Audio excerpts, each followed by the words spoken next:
Praise the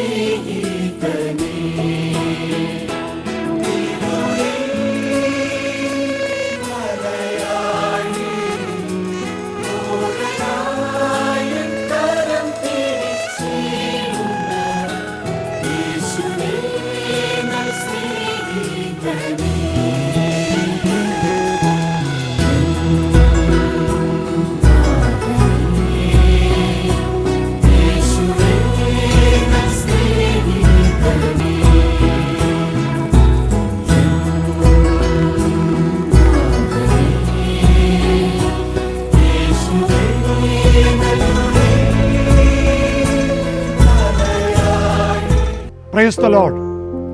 വേഗം വരുന്ന കർത്താവായ യേശുക്രിസ്തുവിന്റെ വലിയൊരു നാമത്തിൽ സ്നേഹവന്ദനങ്ങൾ.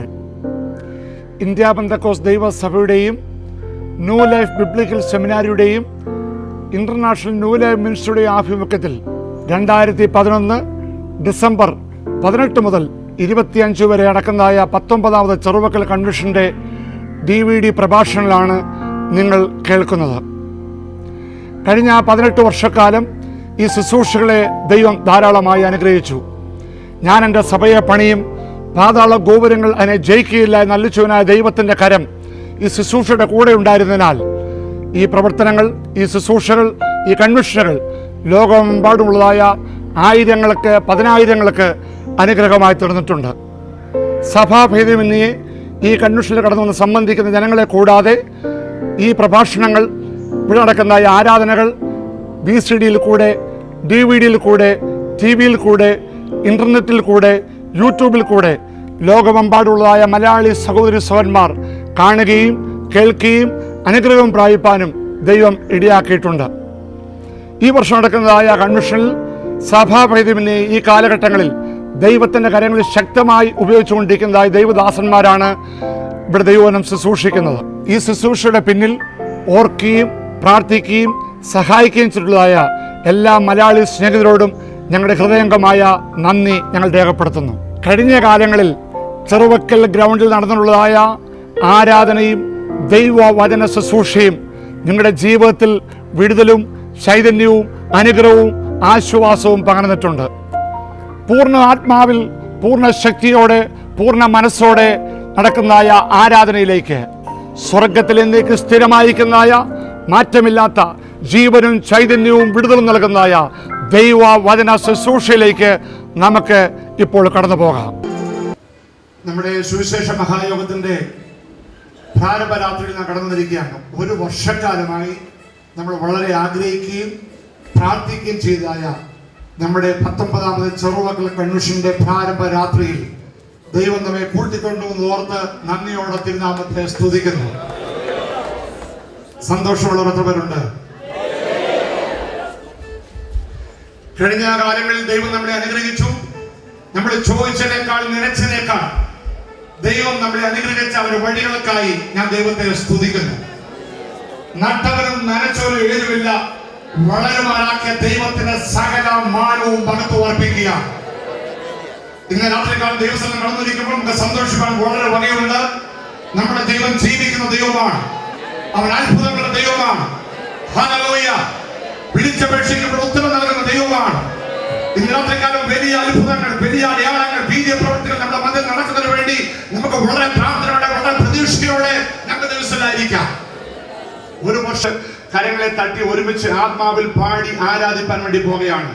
ദൈവ കൃപ ഇന്ന് രാത്രിക്കാരുടെ വ്യാപരിക്കണം. ദൈവത്തിന്റെ പരിശുദ്ധാത്മാവ് ഈ കൺവെൻഷന്റെ പ്രാരംഭ രാത്രിയിൽ തന്നെ ഈ കോമ്പൗണ്ടിനുള്ളിൽ പ്രവേശിക്കുന്നവർ ദൈവത്തിന്റെ സാന്നിധ്യം ഇവിടെ ഉണ്ടെന്ന് പറയത്തക്കവണ്ണം ദൈവകൃപ അനുഭവിക്കുന്നതിന് വേണ്ടി നമുക്ക് ഒരുമിച്ച് സന്തോഷത്തോടെ, ഉല്ലാസത്തോടെ കരങ്ങളെ തട്ടി ആത്മാവിൽ പാടി നമുക്ക് ദൈവത്തെ ആരാധിക്കാം. ദൈവദാസന്മാർ വർഷിപ്പിൽ ഇടുകയും ഒരുമിച്ച് പാടി നമുക്ക് ദൈവത്തെ മഹത്വപ്പെടുത്താം.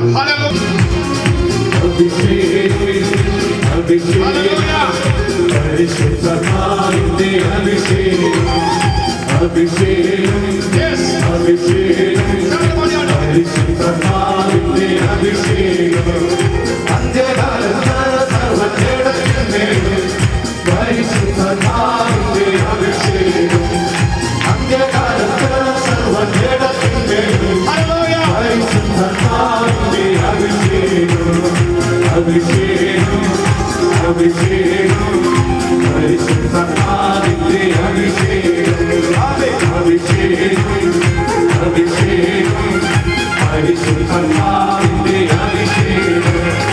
അഭിഷേകത്തിന്റെ ശക്തിയാ എല്ലാ ലോകവും കടന്നു പോകും. വചനത്തിന്റെ ശക്തിയാ എല്ലാ കെട്ടുകളും അഴിഞ്ഞു മാറും. അഭിഷേകത്തിന്റെ ശക്തിയാ എല്ലാ ലോകവും കടന്നു പോകും. വചനത്തിന്റെ ശക്തിയാ എല്ലാ കെട്ടുകളും അഴിഞ്ഞു മാറും.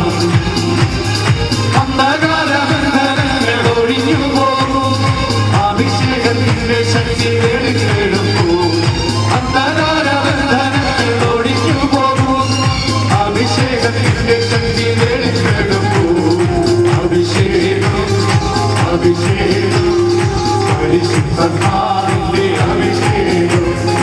അഭിഷേകം അഭിഷേകം പരിശുദ്ധാത്മാവിന്റെ അഭിഷേകം. പോലെ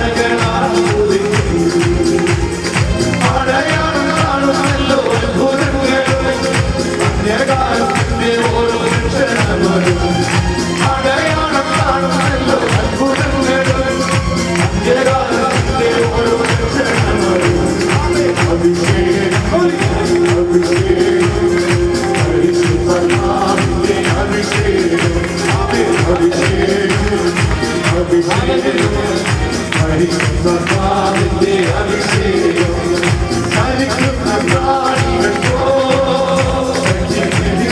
ജീവൻ സ്ഥാപിക്കും. ജ്വലിക്കുന്ന ദീപങ്ങൾക്കോ ശക്തി പടരും അഭിഷേകത്താൽ. ചലിക്കുന്ന പ്രാണികൾക്കോ ശക്തി ലഭിക്കും. ജീവൻ സ്ഥാപിക്കും. ജ്വലിക്കുന്ന ദീപങ്ങൾക്കോ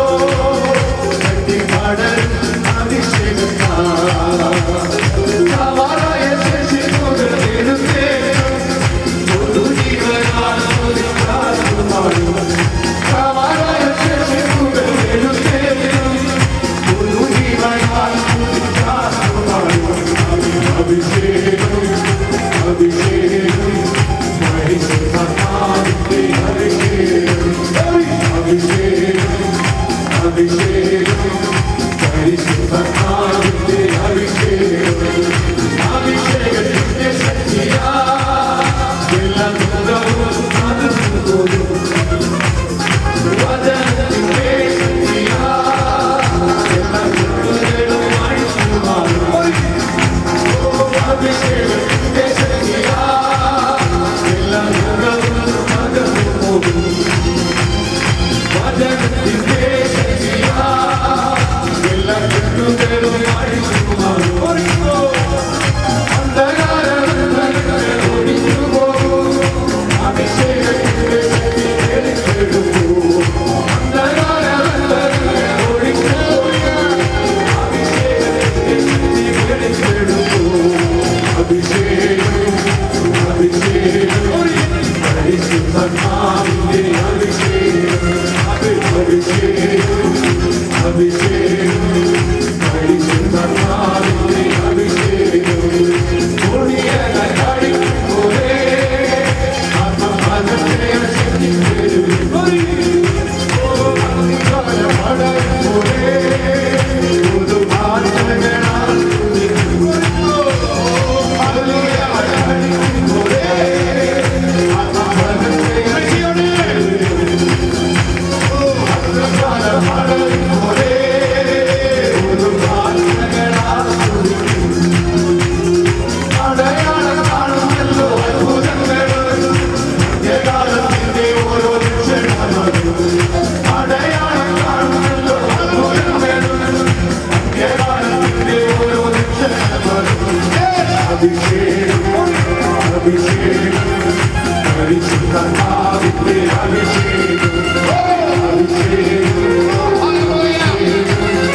പരിശുദ്ധാത്മാവിന്റെ Look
ആരോഗ്യത്തോടെ, ആയുസ്സോടെ, സന്തോഷത്തോടെ, സമാധാനത്തോടെ കൊണ്ടുവന്ന് ഓർത്ത് വിശുദ്ധ കരങ്ങളെ ഉയർത്തി ദൈവത്തെ മഹത്വപ്പെടുത്തിയാണ്.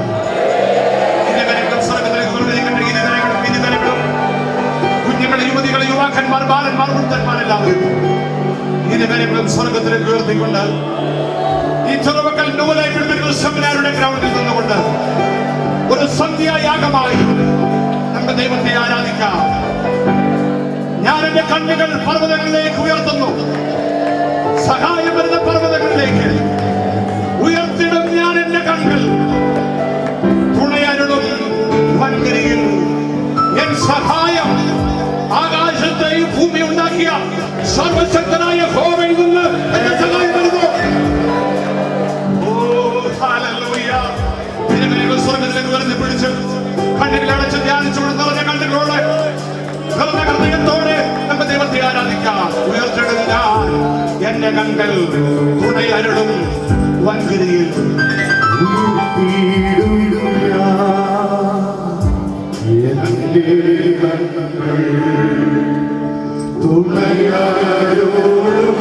രണ്ട് കരങ്ങൾ ഉയർത്തി സ്വർഗത്തിലേക്ക്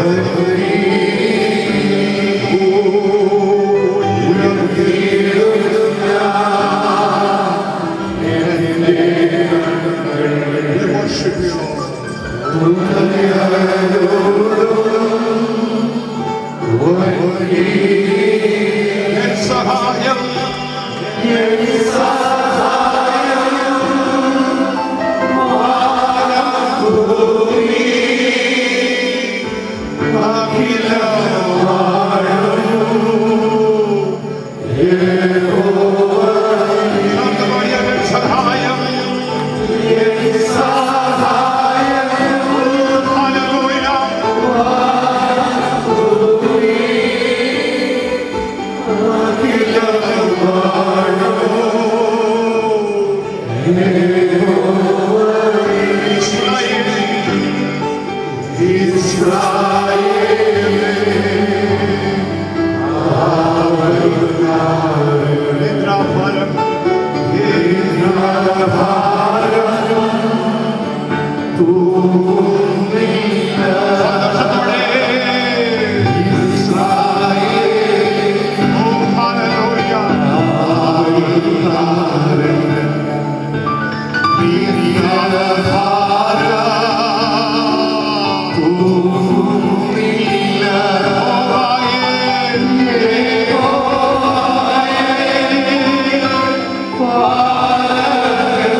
ആ കാര്യങ്ങളെ കൊണ്ട് വീശിക്കൊണ്ട് പാടിയാട്ടെ.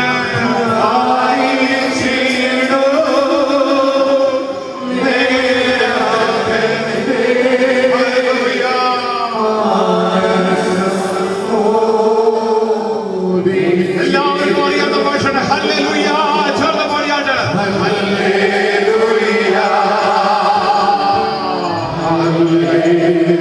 ആ കാര്യങ്ങളെ വീശി ദൈവത്തെ ആരാധിച്ചുകൊണ്ട് ഹല്ലേലൂയ.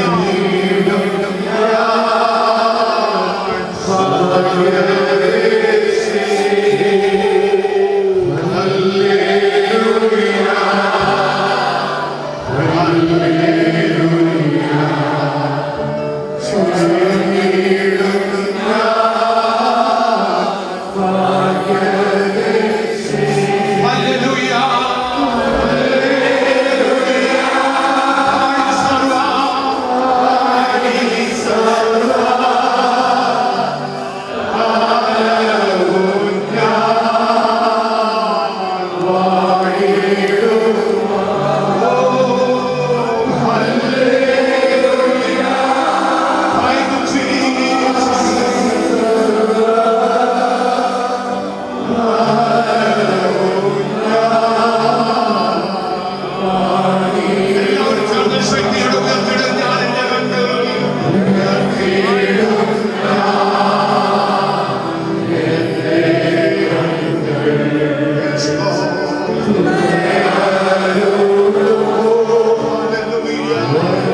സന്തോഷമുള്ള കാര്യങ്ങളെ ഉച്ചത്തിൽ ഹല്ലേലൂയ പറഞ്ഞാൽ ശക്തിയോടെ പൂർണ്ണബലത്തോടെ ദയവായി സ്വസ്ഥാനങ്ങളിലേക്ക്. കൺവെൻഷൻ നമുക്ക് മാത്രമല്ല, ലോകമെമ്പാടുമുള്ള ദൈവമക്കൾക്ക്, ദൈവദാസന്മാർക്ക്, വിശ്വാസ സമൂഹത്തിന് അഭിമാനവും സന്തോഷവും അനുഗ്രഹമാക്കി തീർക്കുന്ന ഓർത്ത് വിശുദ്ധ കാര്യങ്ങളെ ഓർത്തി ഒരിക്കൽ കൂടെ സന്തോഷം ദൈവത്തെ മഹത്വപ്പെടുത്താം.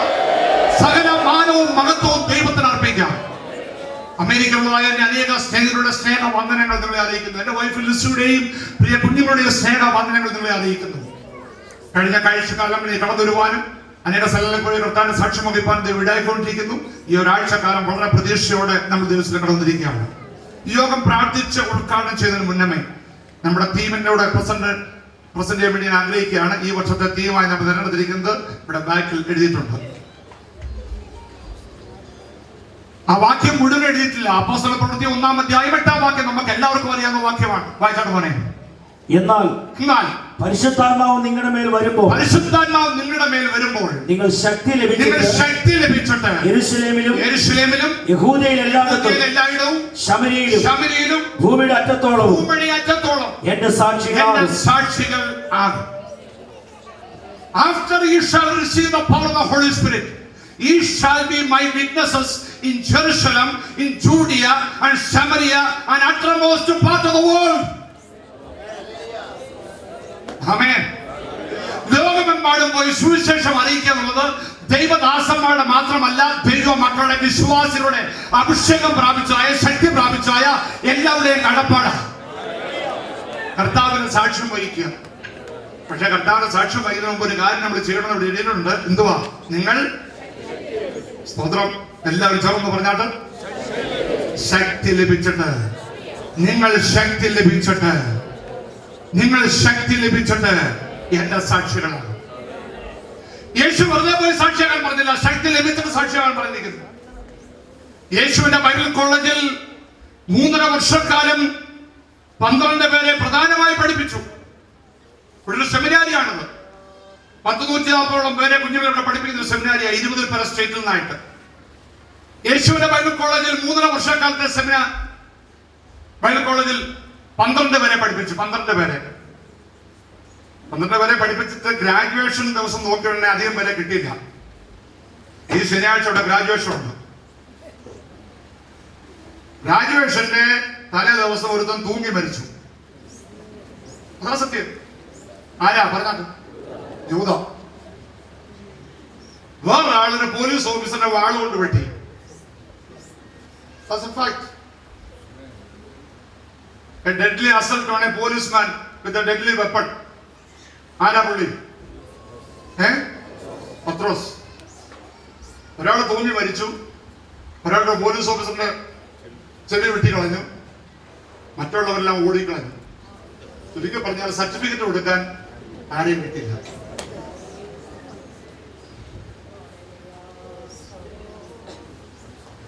ഇങ്ങനെ 3 വർഷക്കാലം പഠിപ്പിച്ചിട്ട് ഇതിനെ വിട്ടാൽ ശരിയാവുന്ന യേശുവിന് മനസ്സിലായി. യേശു പറഞ്ഞു, നിങ്ങൾ സാക്ഷിയൊന്നും ആവേണ്ട ഒരു കാര്യം ചെയ്യ്. പിതാവിനോട് കേട്ടതായ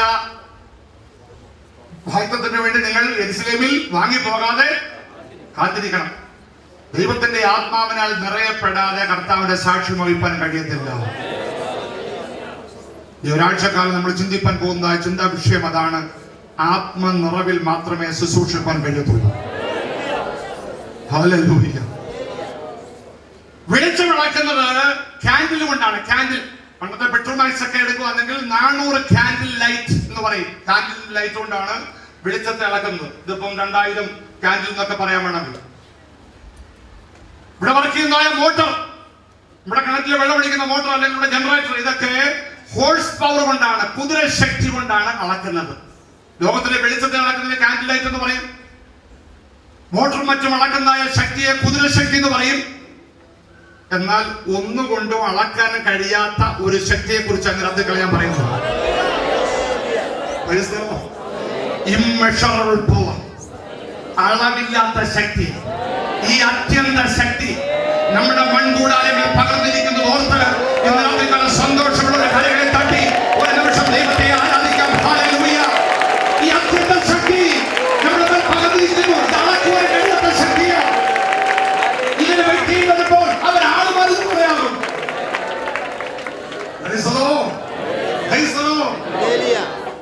യോവേൽ പ്രവാചകൻ പറഞ്ഞിരിക്കുന്നു. എന്താ പറഞ്ഞിരിക്കുന്നത്?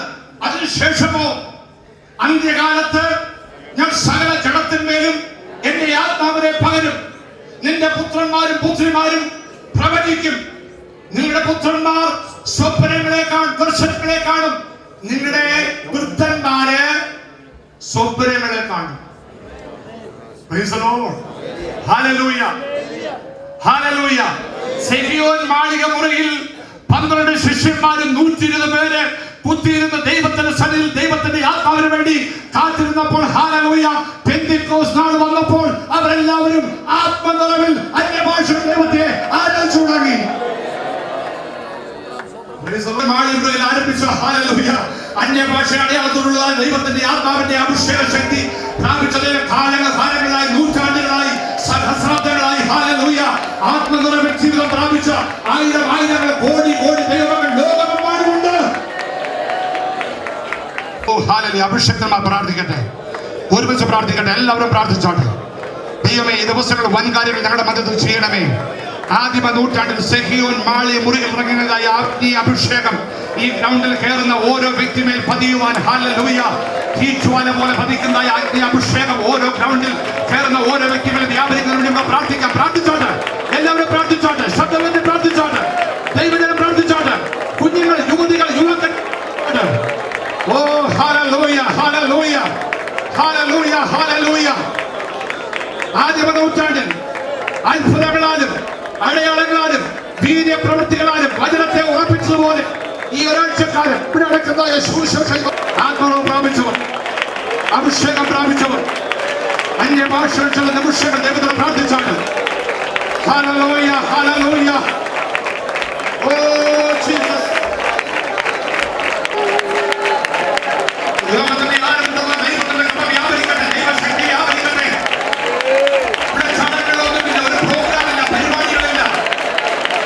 ഈ ഗ്രാമത്തിൽ നടന്നുകൊണ്ടുള്ള കഴിഞ്ഞ കാലങ്ങളിലുള്ള എല്ലാ ദൈവദാസന്മാരുടെ ദൈവമക്കൾ തന്നെ 2 കാര്യങ്ങൾ നടക്കുന്നത്. ഒന്ന്, ആത്മാവിന്റെ അഭിഷേകത്തിന്റെ ആരാധന. 2, ദൈവവചന ശുശ്രൂഷ. ഓ ഹല്ലേലൂയ. ആരാധനയും ദൈവവചന ശുശ്രൂഷയും രണ്ടിനും ഒരുപോലെ പ്രാധാന്യം കൊടുക്കുന്ന ഈ ചെറുമക്കളുടെ കൺവെൻഷനിൽ ദൈവം നമ്മെ കൂട്ടിക്കൊണ്ടുവന്നിരിക്കുക. ഒരുമിച്ച് പ്രാർത്ഥിച്ചോട്ടെ, ഒരുമിച്ച് പ്രാർത്ഥിച്ചോട്ടെ. The presence of the Lord is here. ദൈവത്തിന്റെ സാന്നിധ്യം ഇവിടെ ഉണ്ട്. അത് അനുഭവിക്കുന്നവർ, ആത്മാവിൽ ശരീരത്തിൽ അനുഭവിക്കുന്നവർ ദൈവത്തിന്റെ മഹത്വം കൊടുത്താണ്, ദൈവത്തിന്റെ മഹത്വം കൊടുത്താണ്. Oh hallelujah, hallelujah. Oh we worship you Lord. Hallelujah.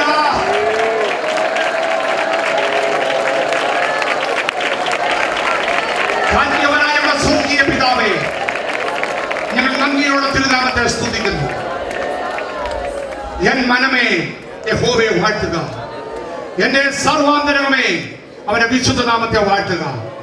N മനമേ യഹോവയെ വാഴ്ത്തുക, അവന്റെ ഉപകാരങ്ങളൊന്നും മറക്കരുത്. വ്യക്തികളായി, കുടുംബങ്ങളായി, സഭയായി, സെന്ററായി, സമൂഹമായി കഴിഞ്ഞൊരു വർഷക്കാലം അവിടെ ഞങ്ങൾ ലഭിച്ചതായ നന്മകളെ, ഉപകാരങ്ങളെ ഓർത്ത് സന്ധ്യാസമയം ഞങ്ങൾ ഒരുമിച്ച് വിശുദ്ധ കാര്യങ്ങളെ ഉയർത്തി ഞങ്ങൾ തിരുനാമത്തെ സ്തുതിക്കുന്നു. ഒരു വർഷക്കാലമായി ഞങ്ങൾ ആഗ്രഹിക്കുകയും പ്രാർത്ഥിക്കുകയും ചെയ്തതുപോലെ ഞങ്ങളുടെ 19ാമത് ചെറുമക്കൾ കൺവെൻഷന്റെ പ്രാരംഭ രാത്രിയിൽ ഞങ്ങളെ അവിടുന്ന് കൂട്ടിക്കൊണ്ടുവന്ന അവിടുത്തെ ദയക്കായി സ്തോത്രം. കർത്താവേ, ഇന്ന് രാത്രികാലം നിന്റെ ജനമായി ഞങ്ങൾ ഒരുമിച്ച് അവിടുത്തെ പാദപീഠത്തിൽ കടന്നു വന്നിരിക്കുമ്പോൾ ഞങ്ങൾ അവിടുത്തെ തിരുമുഖത്തിലേക്ക് നോക്കുന്നു. അവങ്കിലേക്ക് നോക്കിയോ പ്രകാശിതരായി അവരുടെ മുഖം ലജ്ജിച്ചു പോയതുമില്ല. ഈ എളിവ നിലവിളിച്ച് യഹോവ കേട്ടു, സകല കഷ്ടങ്ങളിൽ നിന്ന് യഹോവനെ വിടുവിച്ചു എന്ന് വായിക്കുന്ന പോലെ ഇന്ന് രാത്രിക്കാലം ദൈവമേ, നിന്റെ ദാസന്മാരെ ഒരുമിച്ച് അവിടുത്തെ തിരുമുഖത്തേക്ക് നോക്കുന്നു. കഴിഞ്ഞ കാലങ്ങളിൽ അവിടുത്തെ ഞങ്ങളെ അനുഗ്രഹിച്ചു. ഈ അവിടുന്ന് കടന്നു വന്നായ നൂറുകണക്കിന് ഭാവികളെ അവിടുന്ന് രക്ഷിച്ചു. നൂറുകണക്കിന് രോഗികളെ അവിടുന്ന് സൗഖ്യമാക്കി. നൂറുകണക്കിന് വ്യക്തികളെ സ്നാനജലത്തിലേക്ക് അവിടുന്ന് നയിച്ചു. കഴിഞ്ഞ കാലങ്ങളിൽ ദൈവത്തിന്റെ കൃപ ഞങ്ങൾ രുചിച്ചറിയാൻ ഇടയായി തീർന്നു. ഈ ഒരു വർഷക്കാലം അങ്ങനെ കൃപയിൽ ആശ്രയിച്ച് തീരുമാനിച്ചായ ഞങ്ങളുടെ മഹായോഗത്തിന്റെ പ്രാരംഭ രാത്രിയിൽ തന്നെ തിരു സാന്നിധ്യം ഇവിടെ ഉള്ളതിനാൽ സ്തോത്രം. അവിടുത്തെ ദൂതന്മാരുമായി ഞങ്ങളുടെ മധ്യത്തിൽ എഴുന്നള്ളി വസിക്കുന്ന അവിടുത്തെ കൃപയ്ക്കായി സ്തോത്രം. നിന്റെ ബലത്തിന്റെ പെട്ടകമായി ഞങ്ങളുടെ മധ്യത്തിൽ അവിടുത്തെ കടന്നു വന്ന് ഓർത്ത് ഞങ്ങൾ തിരുനാമത്തെ സ്തുതിക്കുന്നു. പാപികളുടെ രക്ഷയ്ക്കായി, രോഗികളുടെ സൗഖ്യത്തിനായി, പിന്മാറ്റങ്ങളുടെ മടങ്ങിവരവിനായി, കർത്താവേ, വിശ്വാസികൾ പൂർവാധികമായി ശക്തി പ്രാപിക്കുന്നതിനായി അങ്ങയുടെ കൃപയിൽ ആശ്രയിച്ച് തീരുമാനിച്ചായ 19ാമത് സുവിശേഷ മഹായോഗം, ഈ ചെറുമക്കൾ കൺവെൻഷൻ പിതാവിന്റെയും പുത്രന്റെയും പരിശുദ്ധാത്മാവിന്റെയും നാമത്തിൽ നിന്റെ നാമ മഹത്വത്തിന് വേണ്ടി ഞാൻ ഇവിടെ ഉദ്ഘാടനം ചെയ്യുന്നു. നിന്റെ കൃപ ഞങ്ങളോട് കൂടെ ഇരിക്കണമേ. നിന്റെ പരിശുദ്ധാത്മാവിന്റെ സാന്നിധ്യം അനുഭവിക്കേണ്ടിയാക്കുമാറാകണമേ. നിന്റെ ജനത്തെ അവിടുന്ന് കൂട്ടിക്കൊണ്ടിരുമാറാകണമേ. അങ്ങയുടെ ദാസന്മാരെ അഭിഷേക ദൂതുമായി ഞങ്ങളുടെ മധ്യത്തിൽ അയക്കുമാറാകണമേ. ദാന ശുശ്രൂഷ നിർവഹിക്കുന്നതായ അങ്ങയുടെ ദാസന്മാരെ പുതിയ കൃപയാൽ അവിടുന്ന് അഭിഷേകം ചെയ്യുമാറാകണമെന്ന് പ്രാർത്ഥിക്കുന്നു. ഇവിടെ കണ്ട ഓരോ ശുശ്രൂഷയും അങ്ങയുടെ പൊന്നുനാമ മഹത്വത്തിനും ഞങ്ങളുടെ ആത്മീയ അഭിവൃദ്ധിക്കും മുഖാന്തരമാക്കി തീർക്കുമാറാകണമെന്ന് അടിയങ്ങളോട് പ്രാർത്ഥിക്കുന്നു. ഞങ്ങളുടെ പ്രാർത്ഥന ഇവിടുന്ന് കേട്ടതിനാൽ സ്തോത്രം. സകല മാനവും മഹത്വവും അങ്ങേക്കിരിക്കട്ടെ. നസ്രയനായ യേശുവിന്റെ വിലയേറിയ നാമത്തിൽ അതിവിനയമായി അപേക്ഷിക്കുന്നു. കൃപയോടെ കേൾക്കുമാറാകണമേ. ആമേൻ. സന്തോഷത്തിന്റെ കരങ്ങൾ ദൈവത്തെ മഹത്വപ്പെടുത്തിയാണ്. ശക്തിയോടെ ദൈവത്തെ മഹത്വപ്പെടുത്തിയാണ്. കരങ്ങളെ അടിച്ച് ശക്തിയോടെ സന്തോഷത്തോടെ ദൈവത്തിന് നന്ദി കരയറ്റിയാണ്. ദൈവത്തിന് നന്ദി, ദൈവത്തിന് നന്ദി. മനുഷ്യപുത്രന്മാരെ യഹോവയ്ക്ക് കൊടുപ്പീൻ, അവന് ബഹുമാനം കൊടുപ്പീൻ, സ്തുതി കൊടുപ്പീൻ, മാനമഹത്വം കൊടുപ്പീൻ, ബലമർപ്പിപ്പീൻ. ഹല്ലേലൂയ. Please be seated. തുടർന്ന് നമ്മൾ ദൈവവചനം കേൾക്കാൻ വേണ്ടി പോവുകയാണ്. ഞാൻ നേരത്തെ ഇവിടെ പ്രാർത്ഥിച്ച് ഉദ്ഘാടനം ചെയ്തപ്പോൾ ഓർപ്പിച്ചതുപോലെ ചെറുമക്കൾ കൺവെൻഷന്റെ പ്രത്യേകത എന്ന് ചോദിച്ചാൽ ആത്മാവിലുള്ള ആരാധനയും ദൈവവചന ശുശ്രൂഷയും രണ്ടിനും ഒരുപോലെ പ്രാധാന്യമാണ്. മിക്കവാറും നമ്മൾ എല്ലാ വർഷവും അങ്ങനെയാണ്. 1 മണിക്കൂറോളം നമ്മൾ ആരാധനയ്ക്ക് വേണ്ടി ചെലവഴിക്കും. 1.5 മണിക്കൂറോളം ദൈവവചന ശുശ്രൂഷയ്ക്ക് വേണ്ടി ചെലവഴിക്കും. ഇന്ന് 1.5 മണിക്കൂറില്ല, ആരംഭ ദിവസമായിട്ട് അല്പം മുമ്പോട്ട് പോയി 9:15 1.25 മണിക്കൂറോളം ദൈവവചന ശുശ്രൂഷയ്ക്കുള്ള സാവകാശമുണ്ട്. നമ്മുടെ ക്ഷണം സ്വീകരിച്ച് നമ്മുടെ മധ്യത്തിൽ ദൈവവചനം ശുശ്രൂഷിക്കാൻ വേണ്ടി ദൈവം അയച്ചിരിക്കുന്ന അഭിഷക്തനായി നമുക്ക് സ്തോത്രം ചെയ്യാം.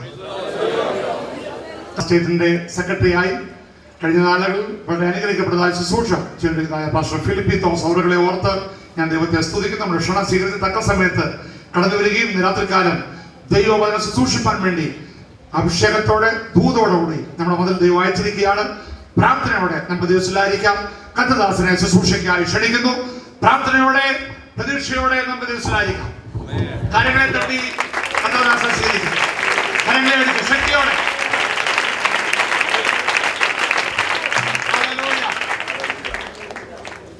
Praise the Lord. Praise the Lord. സന്തോഷമുള്ള എല്ലാവരും ഒരു പ്രാവശ്യം കൂടെ കരം ഉയർത്തി ദൈവത്തെ സ്തുതിക്കുക. ദൈവത്തിന്റെ നാമത്തിന് മഹത്വം ഉണ്ടാകുമാറാകട്ടെ. ഇന്ത്യൻ പെന്തക്കോസ്ത് ദൈവസഭ ചെറുവക്കൽ കൺവെൻഷന്റെ പ്രാരംഭ ദിവസത്തിൽ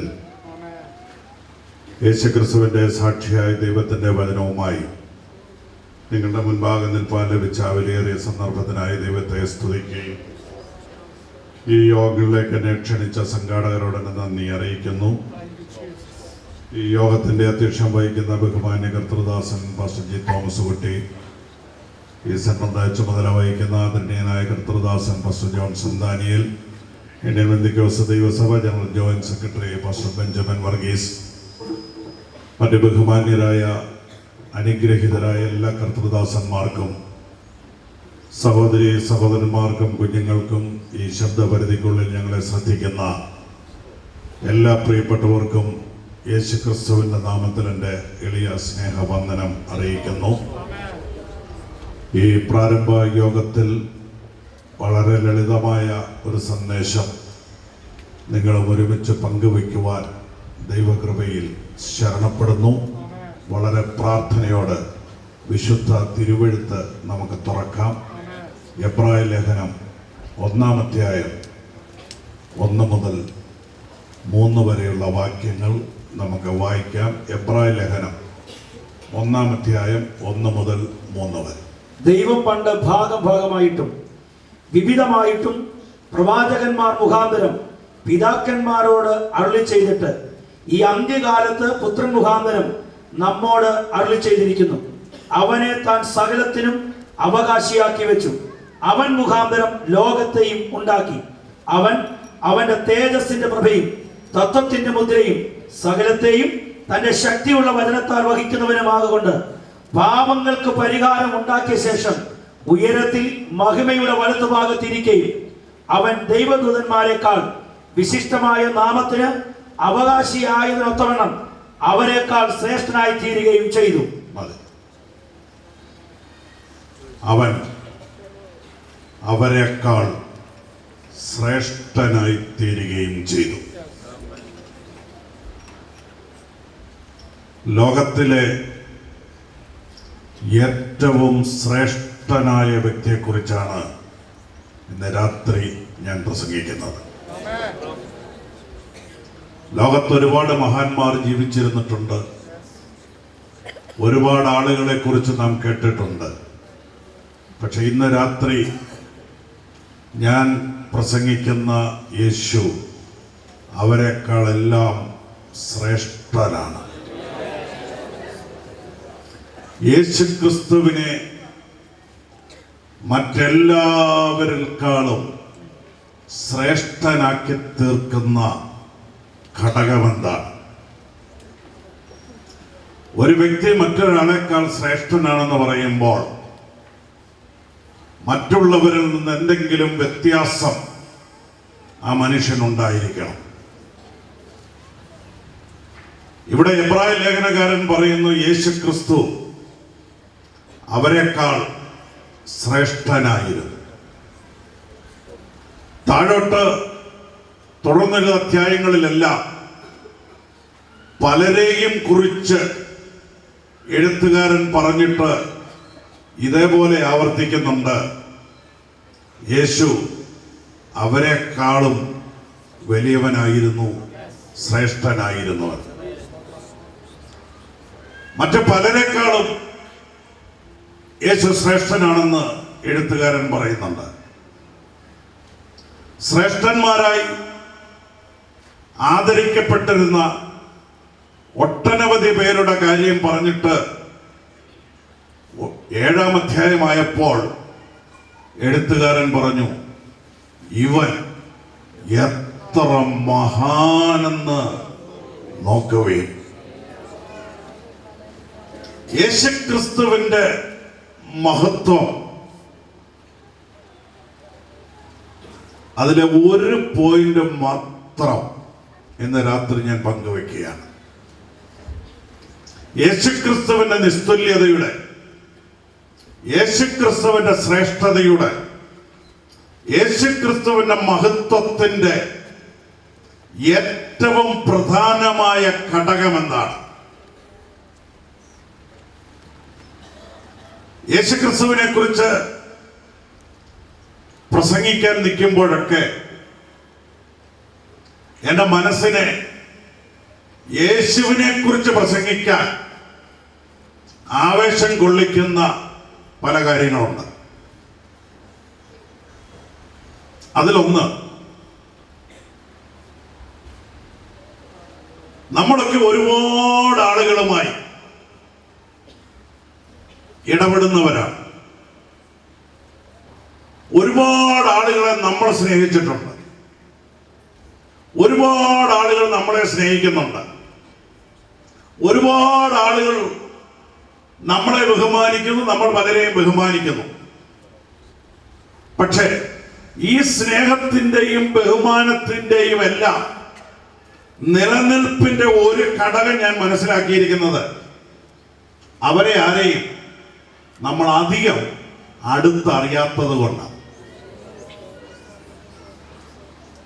ഇന്ന് സ്നേഹിക്കുന്ന ബഹുമാനിക്കുന്ന പലരെയും അറിയുന്ന അളവിൽ വെച്ചാണ് നമ്മൾ ബഹുമാനിക്കുന്നത്. ഒരുപക്ഷെ കുറച്ചുകൂടെ അടുത്തറിഞ്ഞു കഴിഞ്ഞാൽ ഇപ്പോഴുള്ള ബഹുമാനം കുറഞ്ഞു പോകും. പക്ഷേ ഞാൻ സ്നേഹിച്ചു തുടങ്ങിയ, ബഹുമാനിച്ചു തുടങ്ങിയ ഒരാളെ കുറിച്ച് മാത്രം ഞാൻ പറയാം. സ്നേഹിക്കും തോറും സ്നേഹം കൂടി വരികയും അടുക്കും തോറും അടുപ്പം കൂടി വരികയും അറിയിക്കും തോറും അവനെ അറിയിക്കാൻ ആവേശം കൂടുകയും ബഹുമാനിക്കും തോറും ബഹുമാനം കൂടുകയും ചെയ്യുന്ന ഒരൊറ്റ ഒരാളേ ഉള്ളൂ. അത് ദൈവപുത്രനായ യേശു ക്രിസ്തുവാണ്. അതുകൊണ്ടാണ് ഞാൻ യേശുവിനെ പ്രസംഗിക്കുന്നത്.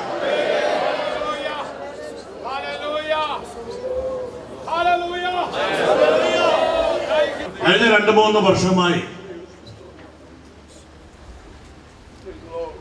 കൺവെൻഷനുകളിലെ എൻ്റെ പ്രസംഗ ശൈലിയിൽ വന്ന മാറ്റത്തെക്കുറിച്ച് എൻ്റെ ഒരുപാട് സ്നേഹിതന്മാർ എന്നോട് സംസാരിക്കാറുണ്ട്. മിക്കവാറും എല്ലായിടത്തും എൻ്റെ പ്രമേയം യേശുക്രിസ്തുവാണ്. അതിൻ്റെ കാരണം വളരെ ലളിതമായി പറയാം. യേശുക്രിസ്തു ജനിക്കുമ്പോൾ സ്വർഗത്തിൽ നിന്നും കേട്ട ഒരു ഗാനമുണ്ട്. അതിങ്ങനെയാണ്: ഇന്ന് ദാവീദിന്റെ പട്ടണത്തിൽ നിങ്ങൾക്ക് ഒരു രക്ഷിതാവ് ജനിച്ചിരിക്കുന്നു. അപ്പൊ ജനിച്ചത് ആർക്ക് വേണ്ടിയാ? എനിക്ക് വേണ്ടിയാ ജനിച്ചത്. പിന്നീട് ഞാൻ വായിച്ചു വരുമ്പോൾ കൊരിന്ത്യർ ലേഖനത്തിൽ എത്തിയപ്പോൾ വായിക്കുന്നു, ക്രിസ്തു നമ്മുടെ പാപങ്ങൾക്ക് വേണ്ടി തിരുവെഴുത്തിൻ പ്രകാരം മരിച്ചു. അപ്പോൾ മരിച്ചത് ആർക്ക് വേണ്ടിയാ? എനിക്ക് വേണ്ടി. ജനിച്ചത് എനിക്ക് വേണ്ടി, മരിച്ചതും എനിക്ക് വേണ്ടി. വീണ്ടും വായിക്കുന്നു, 3-ാം നാൾ തിരുവെഴുത്തിൻ പ്രകാരം ഉയർത്തെഴുന്നേറ്റു. ആർക്ക് വേണ്ടി? അതും എനിക്ക് വേണ്ടി. ഉയർത്തെഴുന്നേറ്റ ശേഷം അവിടുന്ന് സ്വർഗത്തിലോട്ട് പോയി. പക്ഷെ അവിടുത്തെ മരണത്തിന് മുൻപ് തന്നെ ശിഷ്യന്മാരോട് പറഞ്ഞു, ഞാൻ പോകുന്നത് എനിക്കൊരു പ്രയോജനം ഉണ്ടാകാനല്ല, നിങ്ങൾക്ക് പ്രയോജനം. ഞാൻ പോകുന്നത് നിങ്ങൾക്ക് പ്രയോജനമാണ്. ഇവിടുത്തെ തീം പ്രസന്റ് ചെയ്തല്ലോ, നിങ്ങൾ ശക്തി പ്രാപിച്ചിട്ടെന്ന്. ആ ശക്തി കിട്ടി എന്തുകൊണ്ടാണെന്നറിയോ? യേശു പോയത് കൊണ്ടാണ്. നിങ്ങൾക്ക് പ്രയോജനം ഉണ്ടാകാനാ പോയത് കൊണ്ടാണ് പരിശുദ്ധാത്മാവിനെ കിട്ടിയത്. അപ്പോൾ യേശു ഇവിടുന്ന് പോയതും ആർക്ക് വേണ്ടിയാ? എനിക്ക് വേണ്ടി. ഇനി അവിടെ ചെന്നിട്ട് ആരുടെ കാര്യം നോക്കിയിരിക്കുക? നമുക്ക് വേണ്ടി പിതാവിന്റെ വലതുഭാഗത്ത് എന്നേക്കും മധ്യസ്ഥത ചെയ്തുകൊണ്ടിരിക്കുക. അപ്പൊ അവിടെ ചെന്ന് കഴിഞ്ഞിട്ടും എനിക്ക് വേണ്ടി മധ്യസ്ഥത ചെയ്തുകൊണ്ടിരിക്കുക. മാത്രമല്ല, പോകുന്നതിന് മുമ്പ് പറഞ്ഞു പോയി, ഞാൻ പോയി സ്ഥലം ഒരുക്കിയാൽ വന്ന് നിങ്ങളെ അങ്ങ് കൊണ്ടുപോവാം. അപ്പൊ വരുന്നത് ഇനി എന്തിനാ? നമുക്ക് വേണ്ടിയാ. എന്നാലോചിച്ച് നോക്കി, ജനിച്ചത് എനിക്ക് വേണ്ടി, മരിച്ചതെനിക്ക് വേണ്ടി, ഉയർത്തെഴുന്നേറ്റത് എനിക്ക് വേണ്ടി, സ്വർഗത്തിൽ പോയതെനിക്ക് വേണ്ടി, അവിടെ ചെന്ന് എനിക്ക് വേണ്ടി മധ്യസ്ഥത ചെയ്തുകൊണ്ടിരിക്കുന്ന ഈ യേശു വീഴാതെ വണ്ണം എന്നെ സൂക്ഷിച്ച് കളങ്കമില്ലാത്തവനായി ആനന്ദത്തോടെ മഹിമാസന്നതിയിൽ നിർത്തേണ്ടതിന് വേണ്ടി മടങ്ങി വരുന്ന യേശുവിനെ എത്ര പ്രസംഗിച്ചാലും കൊതി തീരത്തില്ല. രാത്രി നെഞ്ചത്തൊന്ന് കൈവച്ചോണ്ട് എന്നോട് ചേർന്ന് പറയാം, ഒന്ന് ഉറക്കെ പറയാം, എനിക്കായി ജനിച്ച്, എനിക്കായി മരിച്ച്, എനിക്കായി ഉയർത്തെഴുന്നേറ്റ്, എനിക്കായി സ്വർഗത്തിൽ പോയി, എനിക്ക് വേണ്ടി പക്ഷപാതം ചെയ്ത് എനിക്ക് വേണ്ടി മടങ്ങി വരുന്ന യേശുവേ, അങ്ങേക്ക് സ്തോത്രം, അങ്ങേക്ക് സ്തോത്രം. ഇന്ന് രാത്രി സാഷ്ടാംഗം പ്രണമിച്ച് തിരുമുൻപിൽ നമിച്ച് കരങ്ങളെ ഉയർത്തി ദൈവത്തെ സ്തുതിക്കാം.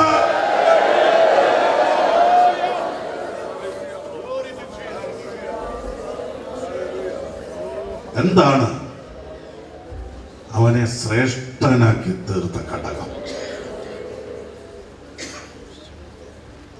ഇവിടെ എഴുത്തുകാരൻ പറഞ്ഞു തുടങ്ങി, അവൻ ദൂതന്മാരെക്കാൾ ശ്രേഷ്ഠനാണ്.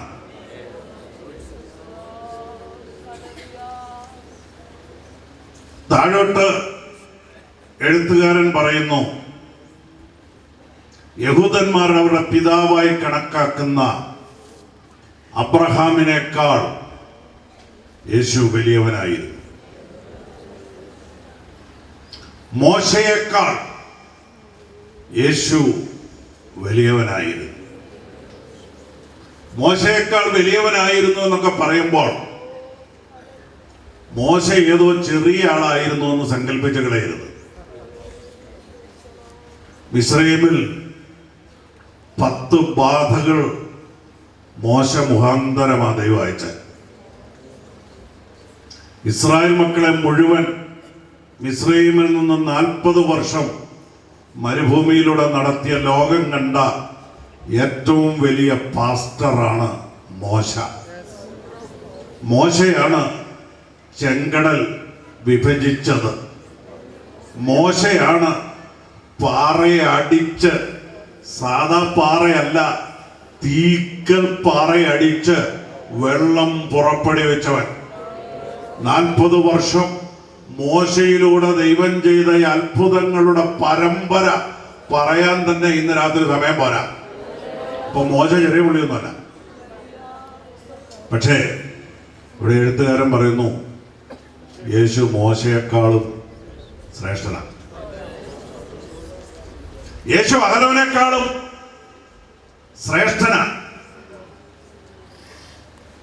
അവരുടെ പുരോഹിതനായിരുന്ന, എത്ര യാഗങ്ങൾ കഴിച്ച അഹരോനേക്കാളും യേശു ശ്രേഷ്ഠനായിരുന്നു.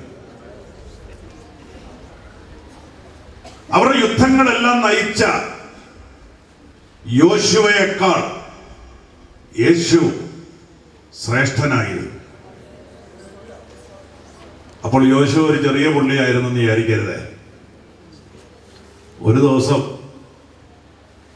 തറയിൽ നിന്നോണ്ട് പറഞ്ഞു, സൂര്യ നീ ഗിബെയോനിൽ, ചന്ദ്ര നീ അയ്യനോൽ താഴ്വരയിൽ നിൽക്കാൻ പറഞ്ഞ് സൂര്യനെയും ചന്ദ്രനെയും പിടിച്ചു നിർത്തിയ ആളാ യോശുവ. പക്ഷെ എഴുത്തുകാരൻ പറയാ, യേശു യോശുവേക്കാളും ശ്രേഷ്ഠനാണ്. അപ്പൊ ഇതിനേക്കാളൊക്കെ വലിയതാണ് എന്തുവാ യേശു ചെയ്തത്? യേശു പഴയ നിയമത്തിലെ എല്ലാ പ്രവാചകന്മാരെക്കാളും, എല്ലാ പുരോഹിതന്മാരെക്കാളും യേശു വലിയവനാണ്. അവരൊക്കെ ചെയ്ത അത്ഭുതങ്ങൾ ഒന്ന് ആലോചിച്ച് നോക്കിക്കേ. പഴയ നിയമത്തിലെ ഒരു പ്രവാചകനല്ലയോ കുഷ്ഠരോഗിയെ സൗഖ്യമാക്കിയത്? അപ്പോൾ കുഷ്ഠരോഗിയെ സൗഖ്യമാക്കുവാൻ ന്യായപ്രമാണത്തിലെ ഒരു പ്രവാചകൻ മതിയായിരുന്നു. ന്യായപ്രമാണത്തിലെ ഒരു പ്രവാചകനല്ലയോ മരിച്ചവരെ ഉയർപ്പിച്ചത്? ന്യായപ്രമാണത്തിലെ ഒരു പ്രവാചകനല്ലയോ പ്രവാചക ശിഷ്യന്റെ ഭാര്യയുടെ കടം മുഴുവൻ വീട്ടിയിട്ട് തുടർന്ന് ജീവിക്കാനുള്ള ആവശ്യമുള്ളതെല്ലാം നൽകി കൊടുത്തത്?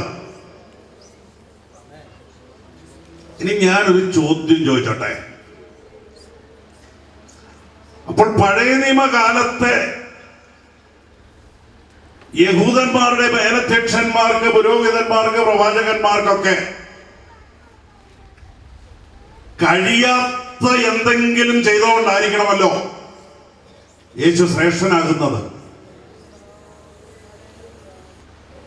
ഇന്ന് രാത്രി യേശു നിങ്ങൾക്ക് ചെയ്ത ഒരു ഉപകാരത്തെ കുറിച്ച് ചോദിച്ചാൽ, യേശുവിന്റെ രോഗം സൗഖ്യമാക്കിയെന്ന് പറയുവാൻ അനേകർ കാണും. യേശു രോഗികളെ സൗഖ്യമാക്കുമെന്ന് ഞാൻ വിശ്വസിക്കുന്നു, അനുഭവിക്കുന്നു. ഇന്നും അത് സംഭവിക്കും. അത് ചെറുതാണെന്ന് ഞാൻ പറയുന്നില്ല. പക്ഷേ ഒരു രോഗിയെ സൗഖ്യമാക്കാൻ വേണ്ടി യേശു മനുഷ്യാവതാരം ചെയ്യേണ്ട ആവശ്യമുണ്ടായിരുന്നു? ഇല്ല. കുഷ്ഠരോഗിയെ വരെ പഴയ നിയമത്തിലെ പ്രവാചകൻ സൗഖ്യമാക്കാൻ കഴിയും. മരിച്ചവരെ ഉയർപ്പിക്കാൻ വേണ്ടി യേശു ഇവിടെ വരേണ്ട കാര്യമല്ലോ ഉണ്ടോ? ഇല്ല. പഴയ നിയമ പ്രവാചകന്മാർക്കും മരിച്ചവരെ ഉയർപ്പിക്കാൻ കഴിഞ്ഞിട്ടുണ്ട്. അപ്പൊ അതിന് യേശു ഇവിടെ വരേണ്ട കാര്യമൊന്നുമില്ല. ആരുടെയെങ്കിലും കടം വീട്ടാൻ വേണ്ടി യേശു ഇവിടെ വരേണ്ട കാര്യമല്ലോ ഉണ്ടോ? ഇല്ല. പഴയ നിയമത്തിലെ പ്രവാചകൻ കടവും വീട്ടി ജീവിതകാലം മുഴുവനത്തേക്കുള്ള വക ഉണ്ടാക്കി കൊടുത്തിട്ടുണ്ട്. സൂര്യനെയും ചന്ദ്രനെയും പിടിച്ചു നിർത്താൻ യേശു ഇവിടെ വരേണ്ട കാര്യമുണ്ടോ? ഇല്ല. അത് യോശുവെ പോലെ ഒരു മനുഷ്യനെ കൊണ്ട് സാധിക്കുന്ന കാര്യമുള്ളൂ. എന്നാൽ പഴയ നിയമത്തിലെ പ്രവാചകനും പുരോഹിതനും രോഗിയെ സൗഖ്യമാക്കാം, മരിച്ചവനെ ഉയർപ്പിക്കാം, കടം വീട്ടാം, സൂര്യനെയും ചന്ദ്രനെയും പിടിച്ചു നിർത്താം. പക്ഷെ ഞാനൊരു ചോദ്യം ചോദിക്കട്ടെ, ഇവർക്കാർക്കെങ്കിലും ഏതെങ്കിലും ഒരു മനുഷ്യന്റെ പാപത്തിന് പരിഹാരം ഉണ്ടാക്കാൻ കഴിഞ്ഞിട്ടുണ്ടോ? ഉണ്ടോ? ഉണ്ടോ? ഉണ്ടോ? ഇല്ല. അതാണ് യേശുവിന്റെ ഏറ്റവും വലിയ ശ്രേഷ്ഠത. അവൻ മാത്രമേ മനുഷ്യന്റെ പാപത്തിന് പരിഹാരം ഉണ്ടാക്കിയ ശേഷം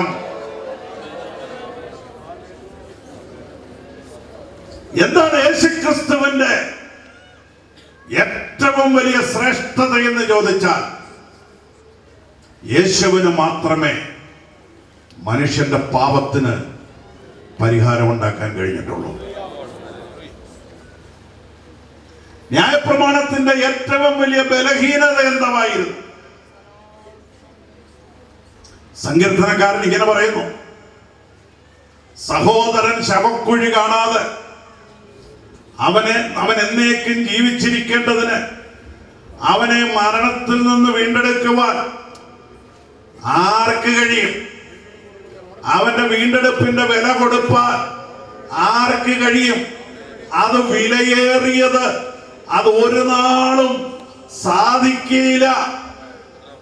ഇപ്പൊ രോഗിയെ സൗഖ്യമാക്കാൻ കഴിയും ന്യായപ്രമാണത്തിന്, മരിച്ചവനെ ഉയർപ്പിക്കാൻ കഴിയും, കടം വീട്ടാൻ കഴിയും, പ്രകൃതിയെ പിടിച്ചു നിർത്താൻ കഴിയും. പക്ഷേ ഒരു കാര്യം സാധിക്കില്ല: സഹോദരൻ ശവക്കുഴി കാണാതെ അവന്റെ വീണ്ടെടുപ്പിന്റെ വില കൊടുക്കാൻ ന്യായപ്രമാണം പറഞ്ഞു. കഴിയത്തില്ലെന്ന് മാത്രമല്ല പറഞ്ഞത്, ഒരു നാളും സാധിക്കില്ല.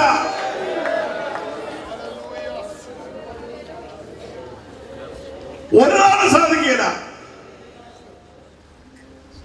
മനുഷ്യനെ അവന്റെ അകൃത്യത്തിൽ നിന്ന് വെടിവെപ്പാൻ അവൻ അവന്റെ പ്രാണനെ വീണ്ടെടുക്കുവാൻ ന്യായപ്രമാണത്തിന് കഴിയാതെ പോയി. ന്യായപ്രമാണം അരച്ച് കലക്കി കുടിച്ച പണ്ഡിതനായ പൗലോസ് വേദപുസ്തകത്തിൽ നിലവിളിക്കുന്നത് ഒരു ചെറിയ പ്രശ്നത്തിന് മാത്രമാണ്. ചെറിയ പ്രശ്നമല്ല, അതിനൊക്കെ വലിയ പ്രശ്നങ്ങൾ എന്ന് കാണുന്ന പ്രശ്നങ്ങൾ ഉണ്ടായിട്ടൊന്നും പൗലോസ് നിലവിളിച്ചിട്ടില്ല. ഫിലിപ്പിൻ കാരാഗൃഹത്തിൽ അടികൊണ്ട് നീര് വെച്ച് വേദന കൊണ്ട് പൊളഞ്ഞു കിടന്നപ്പോഴും നിലവിളിച്ചില്ല. സ്തോത്രം ചെയ്ത് ദൈവത്തെ സ്തുതിച്ചേ ഉള്ളൂ. ശരീരം വേദനിച്ചപ്പോൾ പൗലോസ് നിലവിളിച്ചില്ല. പലവട്ടം പട്ടിണി കിടന്നപ്പോൾ പൗലോസ് നിലവിളിച്ചില്ല. പല ആപത്തുകളിലൂടെ പോയപ്പോൾ, പല ബുദ്ധിമുട്ടുകൾ സഹിച്ചപ്പോൾ പൗലോസ് നിലവിളിച്ചില്ല. തിരിച്ച് വെല്ലുവിളിച്ചതേ ഉള്ളൂ, ക്രിസ്തുവിന്റെ സ്നേഹത്തിൽ നിന്ന് ഇതിനൊന്നും എന്നെ വേർതിരിക്കാൻ കഴിയില്ല. അതെല്ലാം വെല്ലുവിളിയായിട്ട് ഏറ്റെടുത്തു. പക്ഷേ ഒരിക്കൽ പൗലോസ് നിലവിളിച്ചു. നമ്മളൊക്കെ നിലവിളിക്കുന്നത് നമ്മുടെ ശരീരത്തിന് എന്തെങ്കിലും വേദന വന്നാൽ നിലവിളിക്കും. മനസ്സിന് എന്തെങ്കിലും വേദന വന്നാൽ നിലവിളിക്കും. പക്ഷെ പൗലോസിന്റെ നിലവിളി ശരീരത്തിൻ്റെയോ മനസ്സിൻ്റെയോ പ്രശ്നത്തിനല്ല. അതിനേക്കാളൊക്കെ വലിയൊരു പ്രശ്നം നമുക്കുണ്ട് സഹോദരന്മാരെ, സഹോദരിമാരെ. അതിനാ പൗലോസ് നിലവിളിച്ചത്. പൗലോസ് നിലവിളിക്കുന്ന നിലവിളി എങ്ങനെയാ? അയ്യോ, ഞാൻ അരിഷ്ട മനുഷ്യൻ, ഈ മരണത്തിന് അധീനമായ ശരീരത്തിൽ നിന്ന് എന്നെ ആര് വിടുവിക്കും? ഒരു വിടുതലിന് വേണ്ടിയുള്ള നിലവിളിയാ പൗലോസിന്റെ. പൗലോസ് പറഞ്ഞു, ഈ മരണത്തിന് അധീനമായ ശരീരത്തിൽ നിന്ന് എന്നെ ആരാ വിടുവിക്കുന്നത്? കാരണം ന്യായപ്രമാണം പറഞ്ഞു അത് ഒരു നാളും സാധിക്കുകയില്ല. എന്താ പൗലോസേ ഇത്രയും നിലവിളിക്കാൻ പ്രശ്നം എന്നാ? റോമാലേഖനം 7-ാം അധ്യായം 14 മുതൽ ഒന്ന് ശാന്തമായി ശ്രദ്ധിക്കണമേ. പൗലോസ് നിലവിളിക്കേണ്ട കാര്യം. ന്യായപ്രമാണം ആത്മീകമെന്ന് നാം അറിയുന്നുവല്ലോ. ഞാനോ ജഡമയൻ, പാപത്തിന് ദാസനായി വിൽക്കപ്പെട്ടവൻ തന്നെ. ശ്രദ്ധിക്കണേ, മനുഷ്യൻ പാപത്തിന് ദാസനായി വിൽക്കപ്പെട്ടവനാണ്. വിൽപ്പന കിട്ടേക്കുന്ന ചരക്കല്ല, വിൽക്കപ്പെട്ട് കഴിഞ്ഞു. ഫോർ സെയിൽ എന്നല്ല ബോർഡ് വെച്ചേക്കുന്നത്, സോൾഡ് ഔട്ട്.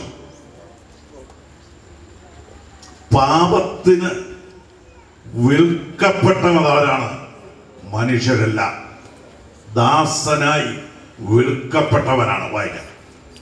ഞാൻ പ്രവർത്തിക്കുന്നത് ഞാൻ അറിയുന്നില്ല, ഞാൻ ഇച്ഛിക്കുന്നതിനെ അല്ല പകയ്ക്കുന്നതിനെ അത്രേ ചെയ്യുന്നത്. ഞാൻ ഇച്ഛിക്കാത്തതിനെ ചെയ്യുന്നു എങ്കിലോ ന്യായപ്രമാണം നല്ലതെന്ന് ഞാൻ സമ്മതിക്കുന്നു. ആകയാൽ അതിനെ പ്രവർത്തിക്കുന്നത് ഞാനല്ല, എന്നിൽ വസിക്കുന്ന പാപം അത്രേ. അടുത്ത പ്രശ്നം, ഞാൻ പാപത്തിന് വിൽക്കപ്പെട്ടിരിക്കുന്നു, പാപം എന്നിൽ വസിക്കുന്നു. എന്നിൽ എന്ന് വെച്ചാൽ എന്റെ ജഡത്തിൽ നന്മ വസിക്കുന്നില്ല എന്ന് ഞാൻ അറിയുന്നു. നന്മ ചെയ്യുവാനുള്ള താല്പര്യം എനിക്കുണ്ട്. നന്മ ചെയ്യാനുള്ള താല്പര്യമുണ്ട്, പ്രവർത്തിക്കുന്നതോ ഇല്ല. മതി. പാപത്തിന് വിൽക്കപ്പെട്ട ഒരു മനുഷ്യന്,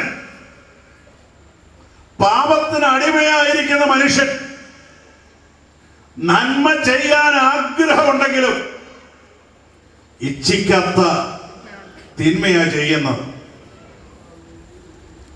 അതല്ലയോ? രാവിലെ വീട്ടിൽ റേഷൻ മേടിക്കാൻ കാശുണ്ടാക്കാനാ പണിക്ക് പോകുന്നത്. 450 രൂപ 500 രൂപ കൂലി കിട്ടിയാൽ അതും കൊണ്ട് വീട്ടിൽ വരണമെന്ന് അവൻ അറിയാമെങ്കിലും ടയർ തേഞ്ഞ വണ്ടിയുടെ ബ്രേക്ക് ചവിട്ടുമ്പോൾ സൈഡിലോട്ട് വലിക്കുന്നത് പോലെ വിദേശ മദ്യഷാപ്പിന്റെ മുന്നേ വരുമ്പോൾ എന്താ ഒരു സൈഡ് വലിവ്? കാര്യം എന്താണെന്നറിയാമോ? ഇച്ഛിക്കാത്ത തിന്മ. ഇച്ഛിക്കാത്ത തിന്മ. നന്നായി ജീവിക്കണമെന്ന് ആഗ്രഹമുണ്ട്. പക്ഷേ എന്തിനെ വെള്ളമടിക്കാനും കഞ്ചാവടിക്കാനും പോന്ന്? നന്നായി ജീവിക്കണമെന്ന് ആഗ്രഹമുണ്ട്. പക്ഷെ ദുർനടപ്പിൽ നിന്ന് മാറാൻ പറ്റുന്നില്ല. പാസ്റ്ററെ വെള്ളമടിയൊക്കെ നിർത്തണമെന്ന് ആഗ്രഹമുണ്ട്. ശ്രമിച്ചുകൊണ്ടിരിക്കുക. ഇന്ന് രാത്രി ഞാൻ പറയാം, ശ്രമിച്ചുകൊണ്ടൊന്നും നടക്കുകയില്ല. ഇത് പരിശ്രമം കൊണ്ട് നടക്കുന്ന കാര്യമല്ല. കാരണം നീ പാപത്തിന് വിൽക്കപ്പെട്ട മനുഷ്യനാണ്. തിരിച്ച് വില കൊടുത്ത് ആരെങ്കിലും നിന്നെ വാങ്ങിയാലല്ലാതെ ഇതിൽ നിന്നൊരു വിടുതലില്ല, ഇതിൽ നിന്നൊരു സ്വാതന്ത്ര്യമില്ല. അതാ കർത്താവ് പറഞ്ഞത്, പുത്രൻ നിങ്ങൾക്ക് സ്വാതന്ത്ര്യം വരുത്തിയാൽ നിങ്ങൾ സാക്ഷാൽ സ്വതന്ത്രരാകും. ഇന്ന് രാത്രി ദൈവം നമുക്ക് തന്ന സ്വാതന്ത്ര്യം ഓർത്ത് ഇച്ഛിക്കാത്ത തിന്മ പ്രവർത്തിച്ച് ഇച്ഛിക്കാത്ത ദുർനടപ്പിലൂടെ നടന്ന നമ്മൾ വിചാരിക്കാത്ത വഴിയിൽ നിന്നല്ല ദൈവം നമ്മെ വിടുവിച്ച് ഈ ഭാഗ്യകരമായ അവസ്ഥയിൽ എത്തിയത് എന്താണെന്നറിയാമോ? യേശുക്രിസ്തുവിലൂടെ നമുക്ക് ലഭിച്ച സ്വാതന്ത്ര്യമാണ്. പാപത്തിന് വിൽക്കപ്പെട്ട മനുഷ്യനെ യേശു വീണ്ടെടുപ്പിന്റെ വില കൊടുത്ത് മേടിച്ചത് കൊണ്ടാണ്. എന്താ മനുഷ്യന്റെ ഏറ്റവും വലിയ പ്രശ്നം? എന്നാ ഇവിടെ എന്തോ മനുഷ്യന്റെ ഏറ്റവും വലിയ പ്രശ്നം? സാമൂഹ്യ ശാസ്ത്രജ്ഞന്മാരോട് ചോദിച്ചാൽ പറയും, മനുഷ്യന് 3 പ്രശ്നങ്ങളാണ് ഉള്ളത്. ഒന്ന്, അവന് ഭക്ഷിക്കാൻ ആഹാരം വേണം. 2, ധരിക്കാൻ വസ്ത്രം വേണം. 3, പാർക്കാനൊരു പാർപ്പിടം വേണം. രാത്രി ഞാൻ ചോദിച്ചോട്ടെ, ധരിക്കാൻ വസ്ത്രവും ഭക്ഷിപ്പാൻ ആഹാരവും കയറി താമസിക്കാൻ ഒരു കൂരയും ഉള്ളവരെല്ലാം സംതൃപ്തരാണ്?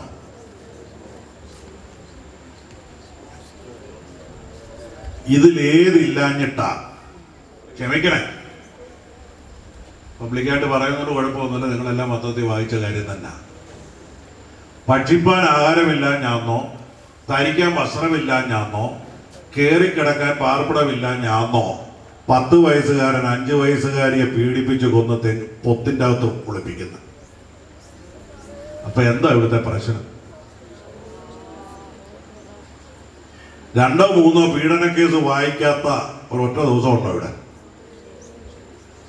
ഇവിടെ ഒരു ദിവസം എന്തുമാത്രം അക്രമമാണ് നടക്കുന്നത്, എന്തുമാത്രം കൊലപാതകം ഇവിടെ നടക്കുന്നത്? ഇത് ഭക്ഷിപ്പാൻ ആഹാരമില്ല ഞാണോ, ധരിക്കാൻ വസ്ത്രമില്ല ഞാന്നോ, പാർക്കാൻ പാർപ്പിടമില്ല ഞാണോ? ഇത് 3 ഉണ്ടെങ്കിൽ മനുഷ്യൻ സ്വസ്ഥനാണോ?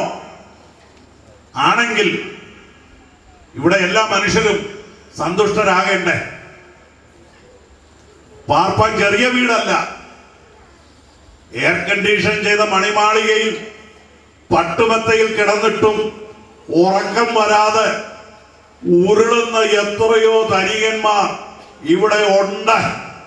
എന്നാൽ അത്താഴ പട്ടിണിയാണെങ്കിലും വയറ് മുറുക്കി ഉടുത്തിട്ട് ഒരു സ്വോത്രഗീതവും പാടി തറപ്പുൽപ്പ വിരിച്ച് കിടന്നാലും ഉറക്കം വരുന്നവരും ഇവിടെ ഉണ്ട്.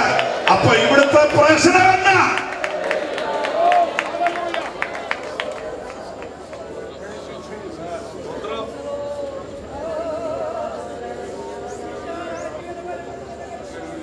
ഞാൻ പറഞ്ഞ ശരിയല്ലോ?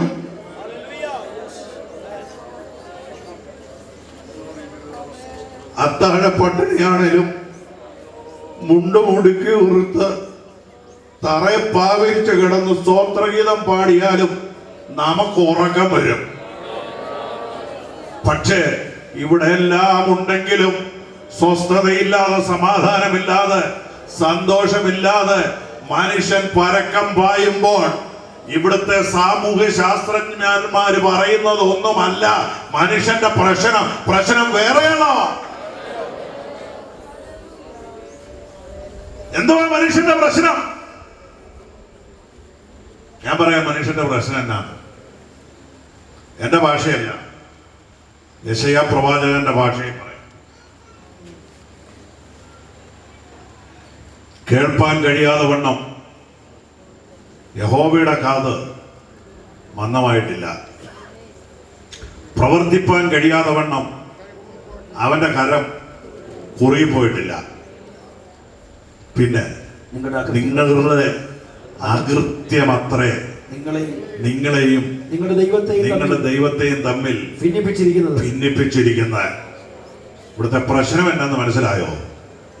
ദൈവവും മനുഷ്യനും തമ്മിലുണ്ടായ ഭിന്നതയാണ് ലോകത്തിന്റെ ഏറ്റവും വലിയ പ്രശ്നം. പാപം ചെയ്ത് ദൈവത്തിൽ നിന്ന് അകന്നുപോയ മനുഷ്യൻ ദൈവത്തിങ്കിലേക്ക് മടങ്ങി വരാതെ അവന്റെ പ്രശ്നങ്ങൾക്ക് പരിഹാരമില്ലെന്ന് ഇന്ന് രാത്രി ഞാൻ വിളിച്ചു പറയട്ടെ. എന്താ മനുഷ്യന്റെ പ്രശ്നം? മനുഷ്യന്റെ പ്രശ്നം വേറെ ഒന്നുമല്ല. ഇന്നത്തെ ഏറ്റവും വലിയ പ്രശ്നം മുല്ലപ്പെരിയാർ അണക്കെട്ട് പൊട്ടുപോകുന്നുള്ളതല്ല, റോഡിലെ കുണ്ടും കുഴിയും അല്ല ഇവിടുത്തെ പ്രശ്നം. കടഭാരമല്ല മനുഷ്യന്റെ ഏറ്റവും വലിയ പ്രശ്നം. മനുഷ്യന്റെ ഏറ്റവും വലിയ പ്രശ്നം മനുഷ്യൻ ദൈവത്തിൽ നിന്ന് അകന്നുപോയതാണ്. ദൈവത്തിൽ നിന്ന് അകന്നുപോയ മനുഷ്യൻ എന്ന് ദൈവത്തിങ്കിലേക്ക് മടങ്ങി വരുമോ അന്ന് മാത്രമേ അവരുടെ പ്രശ്നത്തിന് പരിഹാരമുള്ളൂ. അവിടെ മാത്രമേ സന്തോഷമുള്ളൂ, സമാധാനമുള്ളൂ, പ്രത്യാശയുള്ളൂ.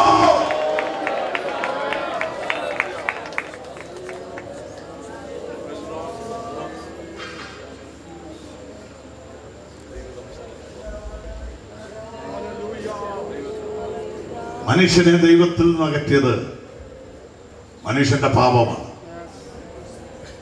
എന്നാൽ ന്യായപ്രമാണം പറഞ്ഞു ഇതിൽ നിന്നൊരു വീണ്ടെടുപ്പ് ആർക്ക് കഴിയും? അവന്റെ പ്രാണന്റെ വീണ്ടെടുപ്പ് വിലയേറിയത്, അതൊരു നാളും സാധിക്കില്ല. പൗലോസ് നിലവിളിച്ചുകൊണ്ട് ചോദിച്ചു, അയ്യോ ഞാൻ അരുഷ മനുഷ്യൻ, ഈ മരണത്തിന് അധീനമായ ശരീരത്തിൽ നിന്ന് എന്നെ ആര് വിടുവിക്കും? ചോദ്യം ചോദിച്ച് പൗലോസ് നിർത്തിയതായിരുന്നെങ്കിൽ ഞാൻ ഇന്നിവിടെ പ്രസംഗിക്കാൻ എഴുന്നേക്കുകയില്ലായിരുന്നു. പക്ഷെ പൗലോസ് അതിന് ഉത്തരം പറഞ്ഞു. ന്യായപ്രമാണത്തിന് കഴിയാഞ്ഞതിനെ സാധിപ്പിക്കാൻ. റോമാലേഖനം 8:3 മനപ്പാഠം പഠിക്കണേ. ന്യായപ്രമാണത്തിന് കഴിയാഞ്ഞതിനെ സാധിപ്പിപ്പാൻ ദൈവം തന്റെ പുത്രനെ പാപജഡത്തിന്റെ സാദൃശ്യത്തിൽ പാപനിമിത്തം അയച്ച് പാപത്തിന് ജഡത്തിൽ ശിക്ഷ വിധിച്ചു. അതുകൊണ്ട് ക്രിസ്തുയേശുവിലുള്ളവർക്ക് ഇനി ഒരു ശിക്ഷാവിധി ഇല്ല. കരങ്ങൾ ഉയർത്തിപ്പിടിച്ചുകൊണ്ട് അധരങ്ങളെ തുറന്ന് നന്ദിയോടെ ദൈവത്തെ സ്തുതിക്ക്. ന്യായപ്രമാണം കഴിയത്തില്ലെന്ന് പറഞ്ഞതിന് ആട്ടുകൊറ്റന്മാരുടെയും കാടകളുടെയും രക്തത്തിന് പാപത്തിന് പരിഹാരം വരുത്താൻ കഴിയാതെ ഇരുന്നപ്പോൾ, പാപത്തിന് എന്നേക്കും പരിഹാരം വരുത്താൻ കഴിയാത്ത പാവങ്ങളെ കൂടെ കൂടെ കഴിച്ചുകൊണ്ട് ന്യായപ്രമാണത്തിലെ പുരോഹിതന്മാർ എല്ലാവരും നിൽക്കുമ്പോൾ സമാഗമന കൂടാരത്തിൽ ഒരു സ്റ്റൂളില്ല, ഒരു ബെഞ്ചില്ല. എന്താ കാരണം എന്നറിയാമോ? ഇതൊന്ന് യാഗം കഴിഞ്ഞിട്ട് പാപത്തിനൊന്ന് പരിഹാരം വരുത്തി മടക്കിയിട്ട് ഇരിക്കാൻ പറ്റുകയില്ല. അതുകൊണ്ട് ഒരുപാട് ഉപകരണങ്ങൾ കൂടാരത്തിലുണ്ടെങ്കിലും ഒരു ബെഞ്ചുമില്ല, ഒരു സ്റ്റൂളുമില്ല പുരോഹിതനൊന്നും ഇരിക്കാൻ. കാരണം ഇവൻ ഇരിക്കാൻ നേരമില്ല. കാരണം സ്വന്തം പാപത്തിനും ജനത്തിന്റെ പാപത്തിനും വേണ്ടി കൂടെ യാഗം കഴിച്ചോണ്ട് ഇങ്ങനെ നിൽക്കുന്നതല്ലാതെ പാപത്തിനൊരു പരിഹാരവും വരുന്നതല്ല. എന്നാൽ ക്രിസ്തുവോ ആട്ടുകൊറ്റന്മാരുടെയും കാളകളുടെയും രക്തത്താലല്ല, ഒരിക്കലായിട്ട് വിശുദ്ധ മന്ദിരത്തിലേക്ക് പ്രവേശിച്ചു. എന്തുകൊണ്ട്? ആട്ടുകൊറ്റന്മാരുടെ കാളകളുടെ രക്തം കൊണ്ടല്ല, സ്വന്തം രക്തവുമായി വിശുദ്ധ മന്ദിരത്തിലേക്ക് പ്രവേശിച്ച് പാപത്തിന് എന്നേക്കും വീണ്ടെടുപ്പ് സാധിച്ചു.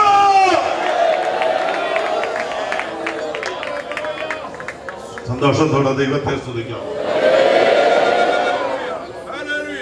എന്റെ പാപത്തിന് ക്രിസ്തു എന്നേക്കും വീണ്ടെടുപ്പ് സാധിച്ചു. അതുകൊണ്ട് ഇനി ക്രിസ്തുവേശുവിലുള്ളവർക്ക് ഒരു ശിക്ഷാവിധിയുമില്ല. കർത്താവായ യേശുക്രിസ്തു മുഖാന്തരം നമുക്ക് ജയം തന്ന ദൈവത്തിന് സ്തോത്രം, സ്തോത്രം, സ്തോത്രം. പോരാ, ഈ പാപത്തിൽ നിന്ന് വിടുവിച്ച്, ഈ അകൃത്യത്തിൽ നിന്ന് വിടുവിച്ച് ആട്ടുകൊറ്റന്മാരുടെ കാളകളുടെ രക്തമല്ല, ക്രിസ്തുവിന്റെ നിർദോഷവും നിഷ്കളങ്കവുമായ കുഞ്ഞാടിന്റെ സ്വന്തം രക്തം കൊണ്ട് എന്റെ പാപത്തിന് പരിഹാരം ഉണ്ടാക്കി. യേശുവിന്റെ രക്തം കൊണ്ട് എന്റെ സകല പാപവും പോക്കി എന്നെ ശുദ്ധീകരിച്ച് രക്താംബരം പോലെ കടും ചുവപ്പായ പാപത്തെ ഹിമം പോലെ വെളുപ്പിച്ച് എന്നെ വിശുദ്ധീകരിച്ച എന്റെ യേശുവിന്റെ മുൻപിൽ എന്റെ അധരങ്ങളെ തുറന്ന് എന്റെ കരങ്ങളെ ഉയർത്തി സാഷ്ടാംഗം പ്രണമിച്ച് യേശുവേ നന്ദി, യേശുവേ നന്ദി, യേശുവേ നന്ദി. നീയല്ലാതെ എന്റെ പാപത്തിന് ഒരു പരിഹാരമില്ല.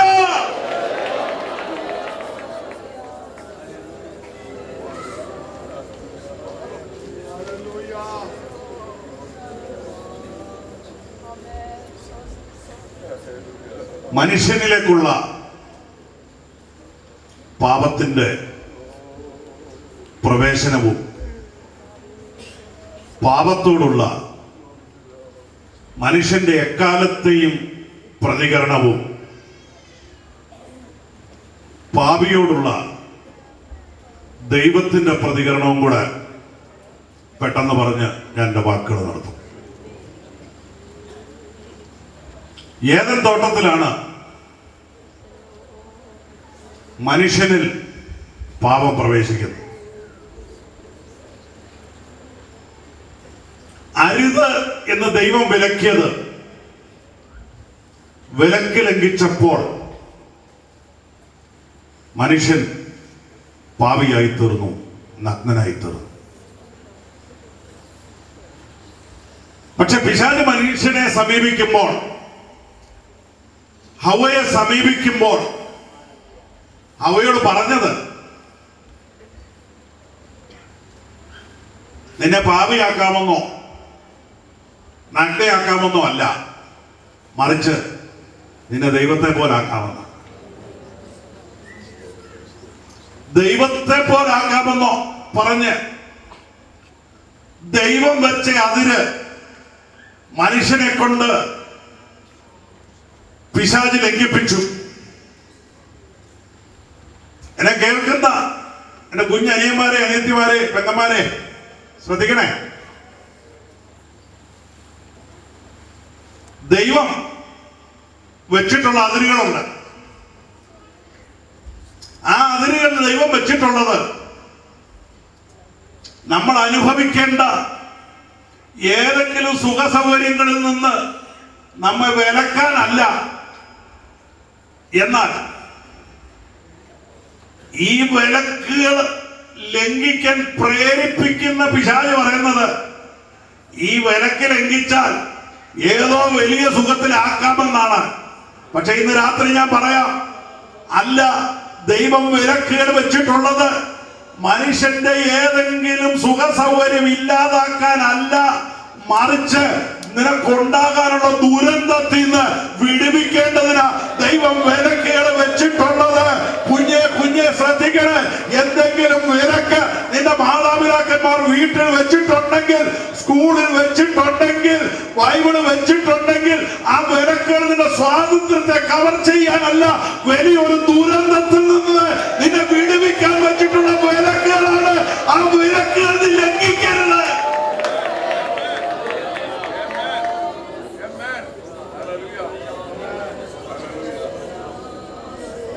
ദൈവം വെച്ച വിലക്ക് ലംഘിക്കാൻ പിശാച് പറഞ്ഞപ്പോഴും പറഞ്ഞ ഞാൻ ദൈവത്തെ പോലെ ആക്കാമെന്ന.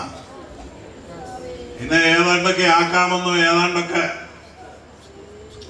ആക്കിക്കളയാമെന്നൊക്കെ SMS ഇമെയിലും ഒക്കെ വരും കേട്ടോ.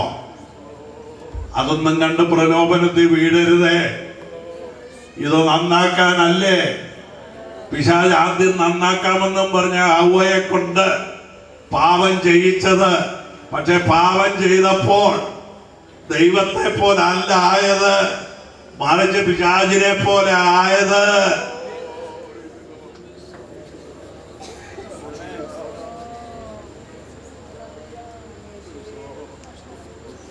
ചിലപ്പോഴൊക്കെ തോന്നാറുണ്ടോ, എല്ലാ വീട്ടിലും ഇല്ലാത്ത ഈ വിലക്കൊക്കെ ഞങ്ങളുടെ വീട്ടിൽ എന്തിനാ വെച്ചേക്കുന്നൊക്കെ ഡാഡിയോടും മമ്മിയോടും ഒക്കെ ചോദിക്കാറുണ്ടോ? ഒരു സഭയിലും ഇല്ലാത്ത വിലക്കൊക്കെ നമ്മുടെ സഭയിൽ ഇതിനാ വെച്ചേക്കുന്നെന്ന് ആളുകൾ ചോദിക്കാറില്ലയോ? ഉണ്ട്, ഇവിടെ ചില വിലക്കൊക്കെ ഉണ്ട്. എല്ലാ വീട്ടിലും ഇല്ലാത്ത ചില വിലക്കുകളൊക്കെ നമ്മുടെ വീട്ടിലൊക്കെ ഉണ്ട്. പക്ഷെ ഇന്ന് എൻ്റെ കുഞ്ഞുങ്ങളോട് ഞാൻ പറയട്ടെ, ഈ വിലക്കുകളെല്ലാം വെച്ചിട്ടുള്ളത് നിങ്ങളെ ഏതോ സുഖത്തിൽ നിന്ന് കവർ ചെയ്യാനല്ല, മറിച്ച് ദുരന്തത്തിൽ നിന്ന് വിടുവിക്കാൻ വേണ്ടി വെച്ചിട്ടുള്ള വിലക്കുകളാണ്. ദൈവം വെച്ച വിലക്കുകളെ ലംഘിച്ചാൽ ദുരന്തമാണ്. ദൈവം വെച്ച വിലക്ക് ലംഘിച്ച ആദം ഹവ്വമാർ നഗ്നരായി തീർന്നു.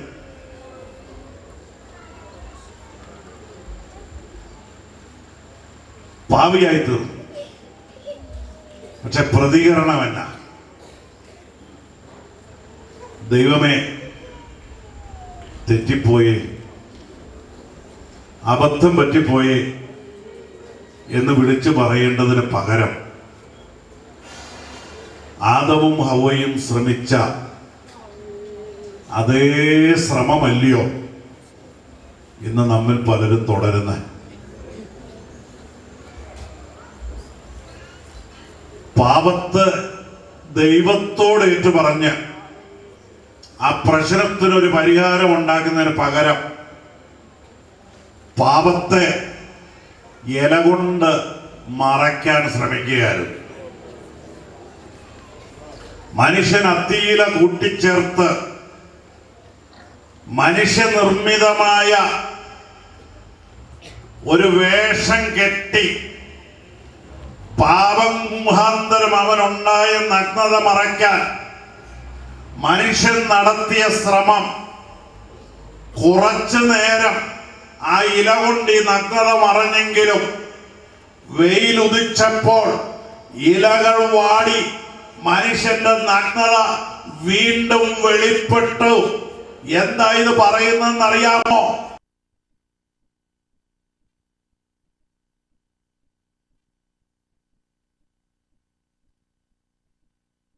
മറച്ചു വെക്കരുത്, പാപത്തെ ഏറ്റുപറഞ്ഞു ഉപേക്ഷിക്കണമേ.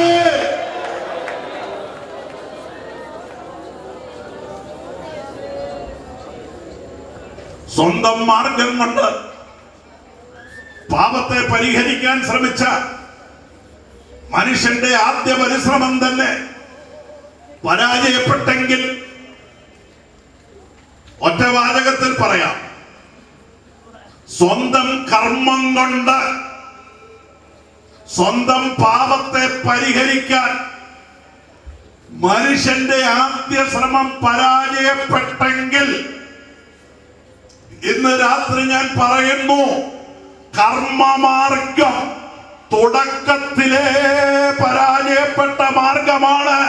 കർമ്മം കൊണ്ട് പാപം മറയുന്നില്ല. മറയില്ല, മറിച്ച് പാപം കൃപയാൽ മാത്രമേ പാപം മറയുന്നുള്ളൂ.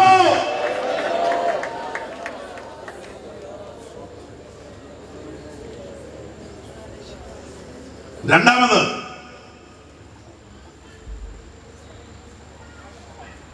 മനുഷ്യൻ അവലംബിച്ച രണ്ടാമത്തെ നിലപാട്,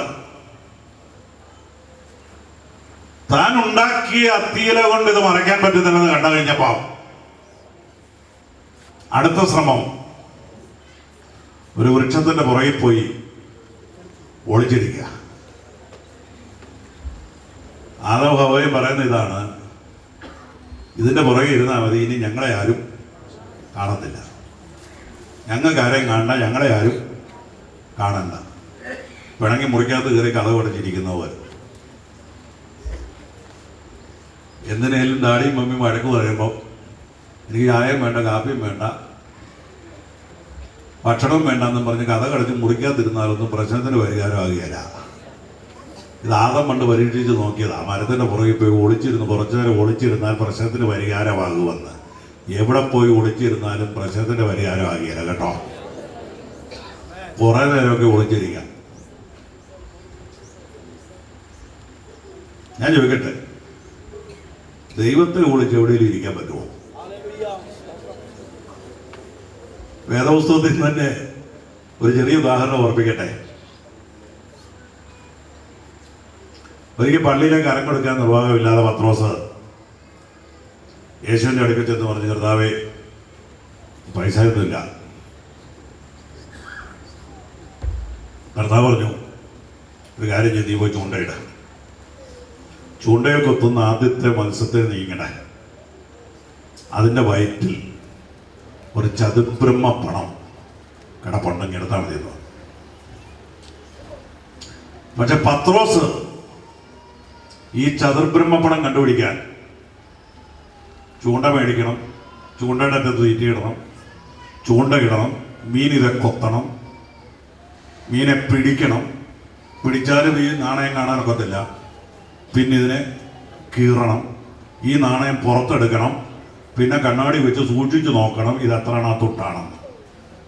പക്ഷേ ഈ മീന് ഗലീല തടാകത്തിൻ്റെ അടിത്തട്ടിലൂടെ ഊളിയിട്ട് നടന്നപ്പോഴേ യേശു കർത്താവ് കരയ്ക്ക് ഇരുന്നോണ്ട് പറഞ്ഞു, ഇതിൻ്റെ അകത്ത് കിടക്കുന്ന എന്നാണ്, ഇതിൻ്റെ അകത്ത് കിടക്കുന്ന എന്നാണെന്ന് യേശു കർത്താവിന് കാണാൻ ഇത് കീറി നോക്കണ്ട. ഇന്ന് രാത്രി ഞാൻ പറയട്ടെ, കീറി മുറിച്ചൊന്നും നോക്കണ്ട. ഇന്ന് രാത്രി നിന്റെ അകത്ത് കിടക്കുന്ന എന്നാണെന്ന് യേശുവിന് അറിയാം. നീ എവിടെ കൊണ്ട് മറച്ചാലും യേശുവിനൊന്നും മറവല്ല. സകലവും അവന്റെ കണ്ണിന് മുൻപിൽ നഗ്നവും മലർന്നവുമായി കിടക്കുന്നു. നീ ഒളിസങ്കേതത്തിൽ ഒളിച്ചിരുന്ന് ഒളിപ്പിക്കാമെന്ന് വിചാരിക്കണ്ട. ദൈവത്തിന് മറവായിരിക്കുന്നതൊന്നുമില്ല.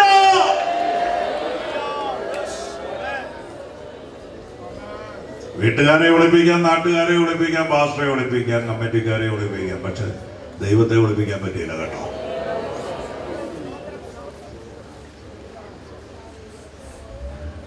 ദൈവത്തിന്റെ പ്രതികരണം കൂടെയാണെന്ന് പറയട്ടെ. ഈ മനുഷ്യൻ പാപം ചെയ്ത്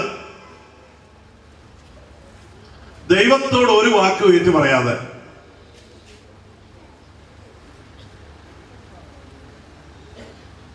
സ്വന്തം മാർഗത്തിലൂടെ ഇത് കവറപ്പ് ചെയ്യാൻ ശ്രമിച്ചു, പരാജയപ്പെട്ടു. ഒളിസങ്കേതത്തിൽ ഒളിച്ചിരുന്നു, പരാജയപ്പെട്ടു. പക്ഷേ ഇതെല്ലാം അറിഞ്ഞിട്ടും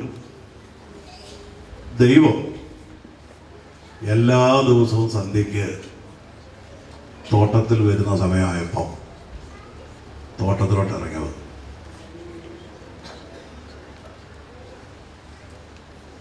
അവൻ എന്നെ വേണ്ടായേൽ എനിക്ക് അവനെയും വേണ്ട എന്ന് പറഞ്ഞ് ദൈവം തിരക്കി വരാതിരുന്നില്ല. മനുഷ്യൻ പാപം ചെയ്തിട്ട് ദൈവത്തെ തിരക്കിയില്ലെങ്കിലും പാപം ചെയ്ത മനുഷ്യനെ തിരക്കി യഹോവയായ ദൈവം തോട്ടത്തിൽ വന്നതുപോലെ കാണാതെ പോയതിനെ തിരഞ്ഞ് രക്ഷിപ്പാൻ മനുഷ്യപുത്രൻ ഭൂമിയിൽ വന്നു. ഞാൻ ദൈവത്തെ അന്വേഷിച്ച് ചെന്നതല്ല, മറിച്ച് ഇന്ന് രാത്രി ഏറ്റു പറയാമോ, നീ ഇരുന്ന ഇടത്തേക്ക് ദൈവം ഇറങ്ങി വന്ന് പാപത്തിന്റെ ചേറ്റുകുഴിയിൽ നിന്ന് നീ കരകയറാൻ കഴിയാതെ കിടന്നപ്പോൾ പിടിച്ചുയർത്തി പാറവേൽ നിർത്തിയ ദൈവ സ്നേഹത്തിന്റെ മുൻപിൽ കരങ്ങൾ ഉയർത്തിപ്പിടിച്ച്, ദൈവമേ ഞാൻ പാപത്തിന്റെ ചേറ്റുകുഴിയിൽ കിടന്നതാ, നീ ഇറങ്ങി വന്ന് കൈപിടിച്ചെന്നെ ഉയർത്തി പാറവേൽ നിർത്തി നീ എന്നെ അന്വേഷിച്ചു വന്നതാ.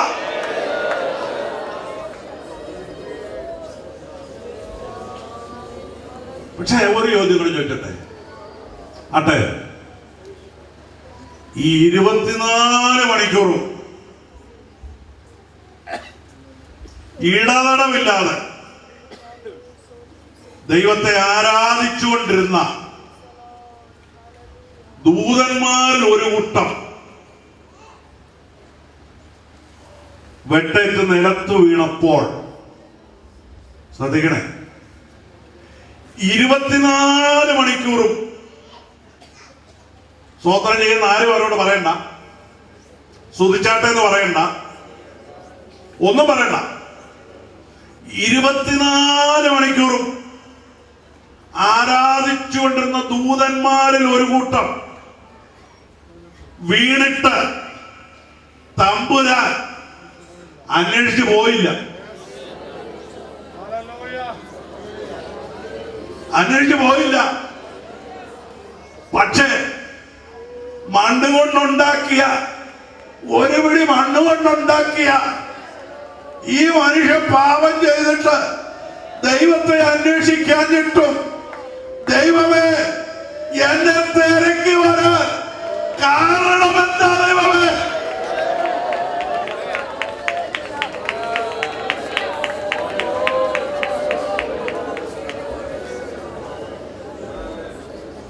പുരാതന ലോകത്തെ ആദരിക്കാതെ ജലപ്രളയം കൊണ്ട് നശിപ്പിച്ച ദൈവമേ, എന്നെ നശിപ്പിക്കാതെ എന്നെ തേടി വരാൻ കാരണമെന്നാ?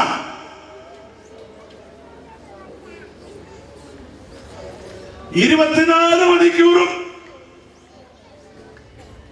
ഇടതടവില്ലാതെ, പരപ്രേരണ കൂടാതെ ആരാധിച്ചുകൊണ്ടിരുന്ന ദൂതസൈന്യം വീണുപോയണക്കെ തിരക്കി ചെല്ലാഞ്ഞ ദൈവം, പുരാതന ലോകത്തെ ആദരിയാതെ ജലപ്രളയം കൊണ്ട് നശിപ്പിച്ചു കളഞ്ഞ ദൈവം, ഞാൻ പാപം ചെയ്തപ്പോൾ എന്നെ തേടി വരാൻ കാരണമെന്താ? എനിക്ക് വേണ്ടി ക്രൂശിൽ മരിക്കാൻ കാരണമെന്താ?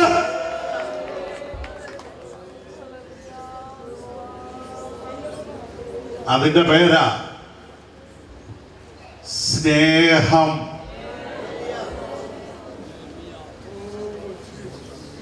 ദൈവം സ്നേഹം തന്നെ. ദൈവത്തിന്റെ സൃഷ്ടികളിൽ മെച്ചമായി തോന്നുന്ന പലതുമുണ്ടെങ്കിലും ദൈവത്തിന് സ്നേഹിക്കാൻ വേണ്ടി സ്വന്തം സാദൃശ്യത്തിലും സ്വരൂപത്തിലും സൃഷ്ടിച്ച ഒരൊറ്റ സൃഷ്ടിയേ ഉള്ളൂ, അത് മനുഷ്യനാണ്.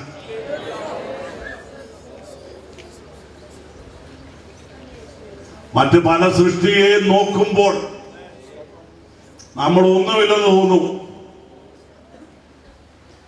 അതാ സങ്കീർത്തനക്കാരൻ ചോദിച്ചത്, മനുഷ്യപുത്രനെ ഓർക്കേണ്ടതിന് അവൻ എന്ത് മാത്രം ഒരുപിടി മണ്ണല്ലയോ? അത് ഒരുപിടി മണ്ണ. പക്ഷേ ദൈവത്തിന് സ്നേഹിക്കാൻ വേണ്ടി ദൈവം തെരഞ്ഞെടുത്തത് ഈ ഒരുപിടി മണ്ണിനെയാണ്. സൂര്യനെയോ ചന്ദ്രനെയോ നക്ഷത്രങ്ങളെയോ ഒന്നുമല്ല ദൈവത്തിന് സ്നേഹിക്കാൻ ഉണ്ടാക്കിയത്. അവരുമായിട്ടല്ല കൂട്ടായ്മ, മറിച്ച് ദൈവത്തിന്റെ സ്നേഹം മുഴുവൻ പ്രദർശിപ്പിച്ചത് മനുഷ്യനോടായതുകൊണ്ട് ദൈവത്തിന്റെ സ്നേഹം പ്രദർശിപ്പിക്കാൻ വേണ്ടി സൃഷ്ടിക്കപ്പെട്ട മനുഷ്യൻ ദൈവത്തെ വിട്ട് പാപം ചെയ്ത് തെറ്റിപ്പോയിട്ടും ദൈവത്തിന് അവനോട് സ്നേഹമുള്ളത് കൊണ്ട് ആ സ്നേഹത്തിലേക്ക് അവനെ മടക്കിക്കൊണ്ട് വരാൻ എന്തു വില കൊടുക്കാനും ദൈവം തയ്യാറായി. അതിന് കൊടുത്ത വില ചെറുതല്ല. തന്റെ ഏകജാതനായ പുത്രന്റെ അവസാനത്തുള്ള ചോര വരെ ഊറ്റിക്കൊടുത്തത്.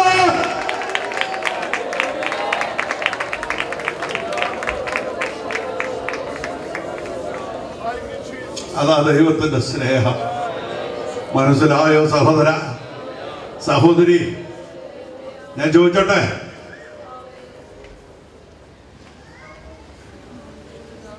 സ്നേഹിക്കാൻ വേണ്ടി സൃഷ്ടിക്കപ്പെട്ട മനുഷ്യൻ ദൈവത്തോട് തെറ്റി പാപം ചെയ്ത് ഒളിത്താവളത്തിൽ പോയി ഒളിച്ചിരുന്നിട്ടും അവനെ തേടി വന്ന് ആ സ്നേഹത്തിലേക്ക് മടക്കി വരുത്താൻ തന്റെ ചങ്കിലെ അവസാനത്തുള്ളി ചോര വരെ തന്ന് സ്നേഹിച്ചെങ്കിൽ ആ സ്നേഹിച്ച ദൈവത്തിന് തിരികെ കൊടുക്കാൻ ഒരൽപ്പ സ്നേഹത്തിന്റെ പ്രദർശനം ഉണ്ടെങ്കിൽ ഇന്ന് നാവെടുത്ത് ദൈവമേ, ഇത്ര മാത്രം എന്നെ സ്നേഹിച്ചതിന് പകരം തരാൻ ഒന്നുമില്ല, ആദരഫലമെന്ന ഒരു സ്തോത്രയാഗം തന്ന് മറിച്ച് എന്നോട് നീ കാണിച്ച സ്നേഹത്തിന് പകരം ഒരു സ്നേഹത്തിന്റെ പ്രദർശനമായി അല്പസമയം ദൈവത്തെ ഒന്ന് സ്തുതിക്കാമോ? മനസ്സ് തുറന്ന് ആദരങ്ങളെ തുറന്ന് കരുകളെ തട്ടി ദൈവമേ, ഇത്രമാത്രം എന്നെ സ്നേഹിപ്പാൻ ഞാൻ ആരുമില്ല.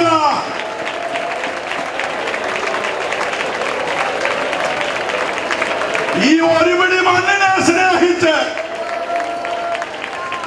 പുരാതന ലോകത്തെ ആദരിക്കാതെ ദൈവം, വീണുപോയ ദൂതന്മാരെ ആദരിക്കാതെ പോയ ദൈവം,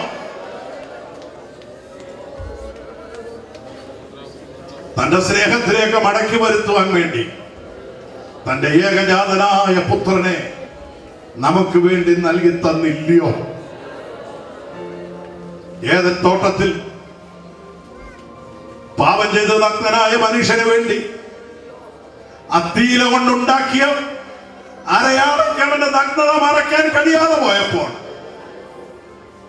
ഒരു തെറ്റും ചെയ്യാതെ ആ തോട്ടത്തിൽ തുള്ളിച്ചാടി നടന്ന ഒരാട്ടിൻകുട്ടിയെ യഹോവയായ ദൈവം പിടിച്ച്, ഒരു തെറ്റും ചെയ്യാത്ത ഒരാട്ടിൻകുട്ടിയെ പിടിച്ച് കഴുത്ത് ഞെരിച്ചു കൊന്ന് അതിന്റെ തൂകൽ വലിച്ചെടുത്ത് ഈ പാപിയായ മനുഷ്യന്റെ നഗ്നത മറയ്ക്കാൻ ഉടുപ്പിച്ചില്ലയോ? അതല്ലയോ കാൽവരി ക്രൂശിൽ കണ്ടത്? അവനെ തകർത്ത് കളവാൻ യഹോവയ്ക്ക് എന്നോട് ഇഷ്ടം തോന്നി. എന്റെ പാപത്തിന് നഗ്നത മറയ്ക്കാൻ സ്വന്തം കുമാരനെ കാൽവരിയിൽ തകർത്ത് കളവാൻ തക്കവണ്ണം എന്നെ സ്നേഹിച്ച ദൈവമേ, അങ്ങയുടെ സന്നിധിയിൽ ഇന്ന് രാത്രി എഴുന്നേറ്റ് നിൽക്കാം. ആ സ്നേഹത്തിന്റെ മുൻപിൽ കരങ്ങളെ ഉയർത്തിപ്പിടിച്ച് അതരങ്ങളെ തുറന്ന് സ്നേഹിതന്മാർക്ക് വേണ്ടി ജീവനെ കൊടുക്കുന്നതിലും വലിയ സ്നേഹമില്ല. എവിടെയാണ് യഥാർത്ഥമായ സ്നേഹം കണ്ടത്? അത് കാൽവരിയിലെ ക്രൂശിലാണ്. നമ്മുടെ പാപത്തിന്റെ പരിഹാരത്തിന് വേണ്ടി കാൽവരി ക്രൂശിൽ സ്വന്തം രക്തം ഊറ്റിത്തന്ന അവനെ തകർത്ത് കളവാൻ ഇഷ്ടം തോന്നിയ പിതാവിന്റെ മുൻപിൽ കരങ്ങൾ ഉയർത്തിപ്പിടിച്ച്, പിതാവേ, അങ്ങയുടെ ഓമന പുത്രനെ എനിക്ക് വേണ്ടി തകർത്ത് കളവാൻ തക്കവണ്ണം എന്നെ സ്നേഹിച്ച ആ മഹാസ്നേഹത്തിന്റെ മുൻപിൽ ഞാൻ നമിക്കുന്നു, ഞാൻ സാഷ്ടാംഗം പ്രണമിക്കുന്നു. എന്റെ അതരങ്ങൾ തുറക്കുന്നു, എന്റെ കൈകൾ ഉയർത്തുന്നു. അതരങ്ങൾ തുറന്ന് ദൈവത്തെ സ്തുതിക്കാൻ, ആ ദൈവസ്നേഹത്തിന്റെ മുൻപിൽ, ആ ദൈവസ്നേഹത്തിന്റെ മുൻപിൽ. നിത്യസ്നേഹത്താ എന്നെ സ്നേഹിച്ചു, നിത്യസ്നേഹത്താ എന്നെ സ്നേഹിച്ചു. ആത്മയേയും സ്നേഹത്തേക്കാൾ ലോകം നൽകിയിടും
ആശീർവാദം പറയും.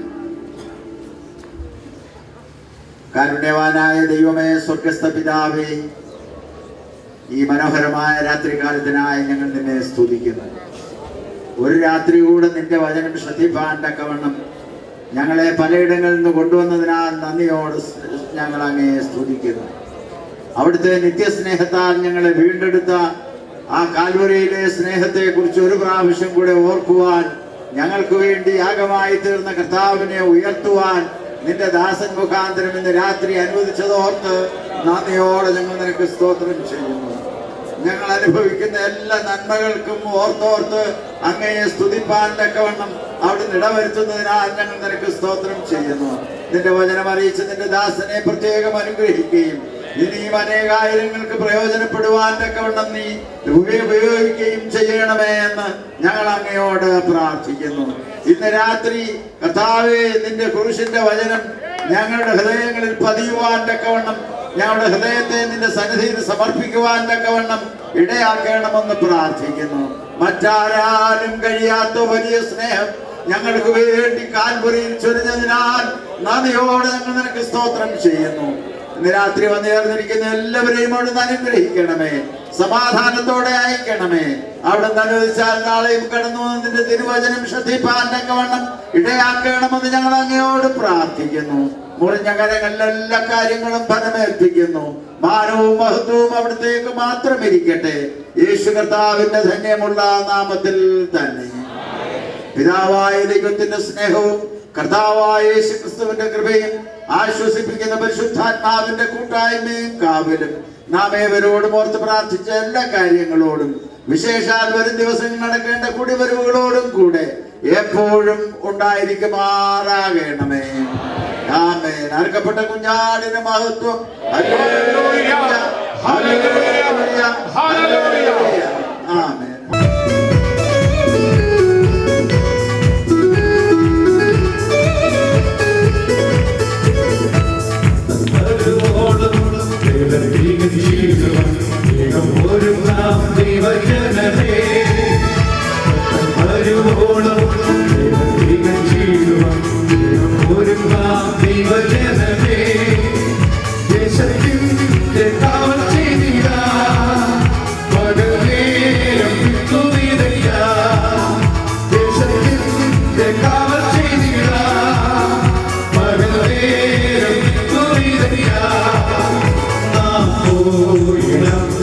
Yeah.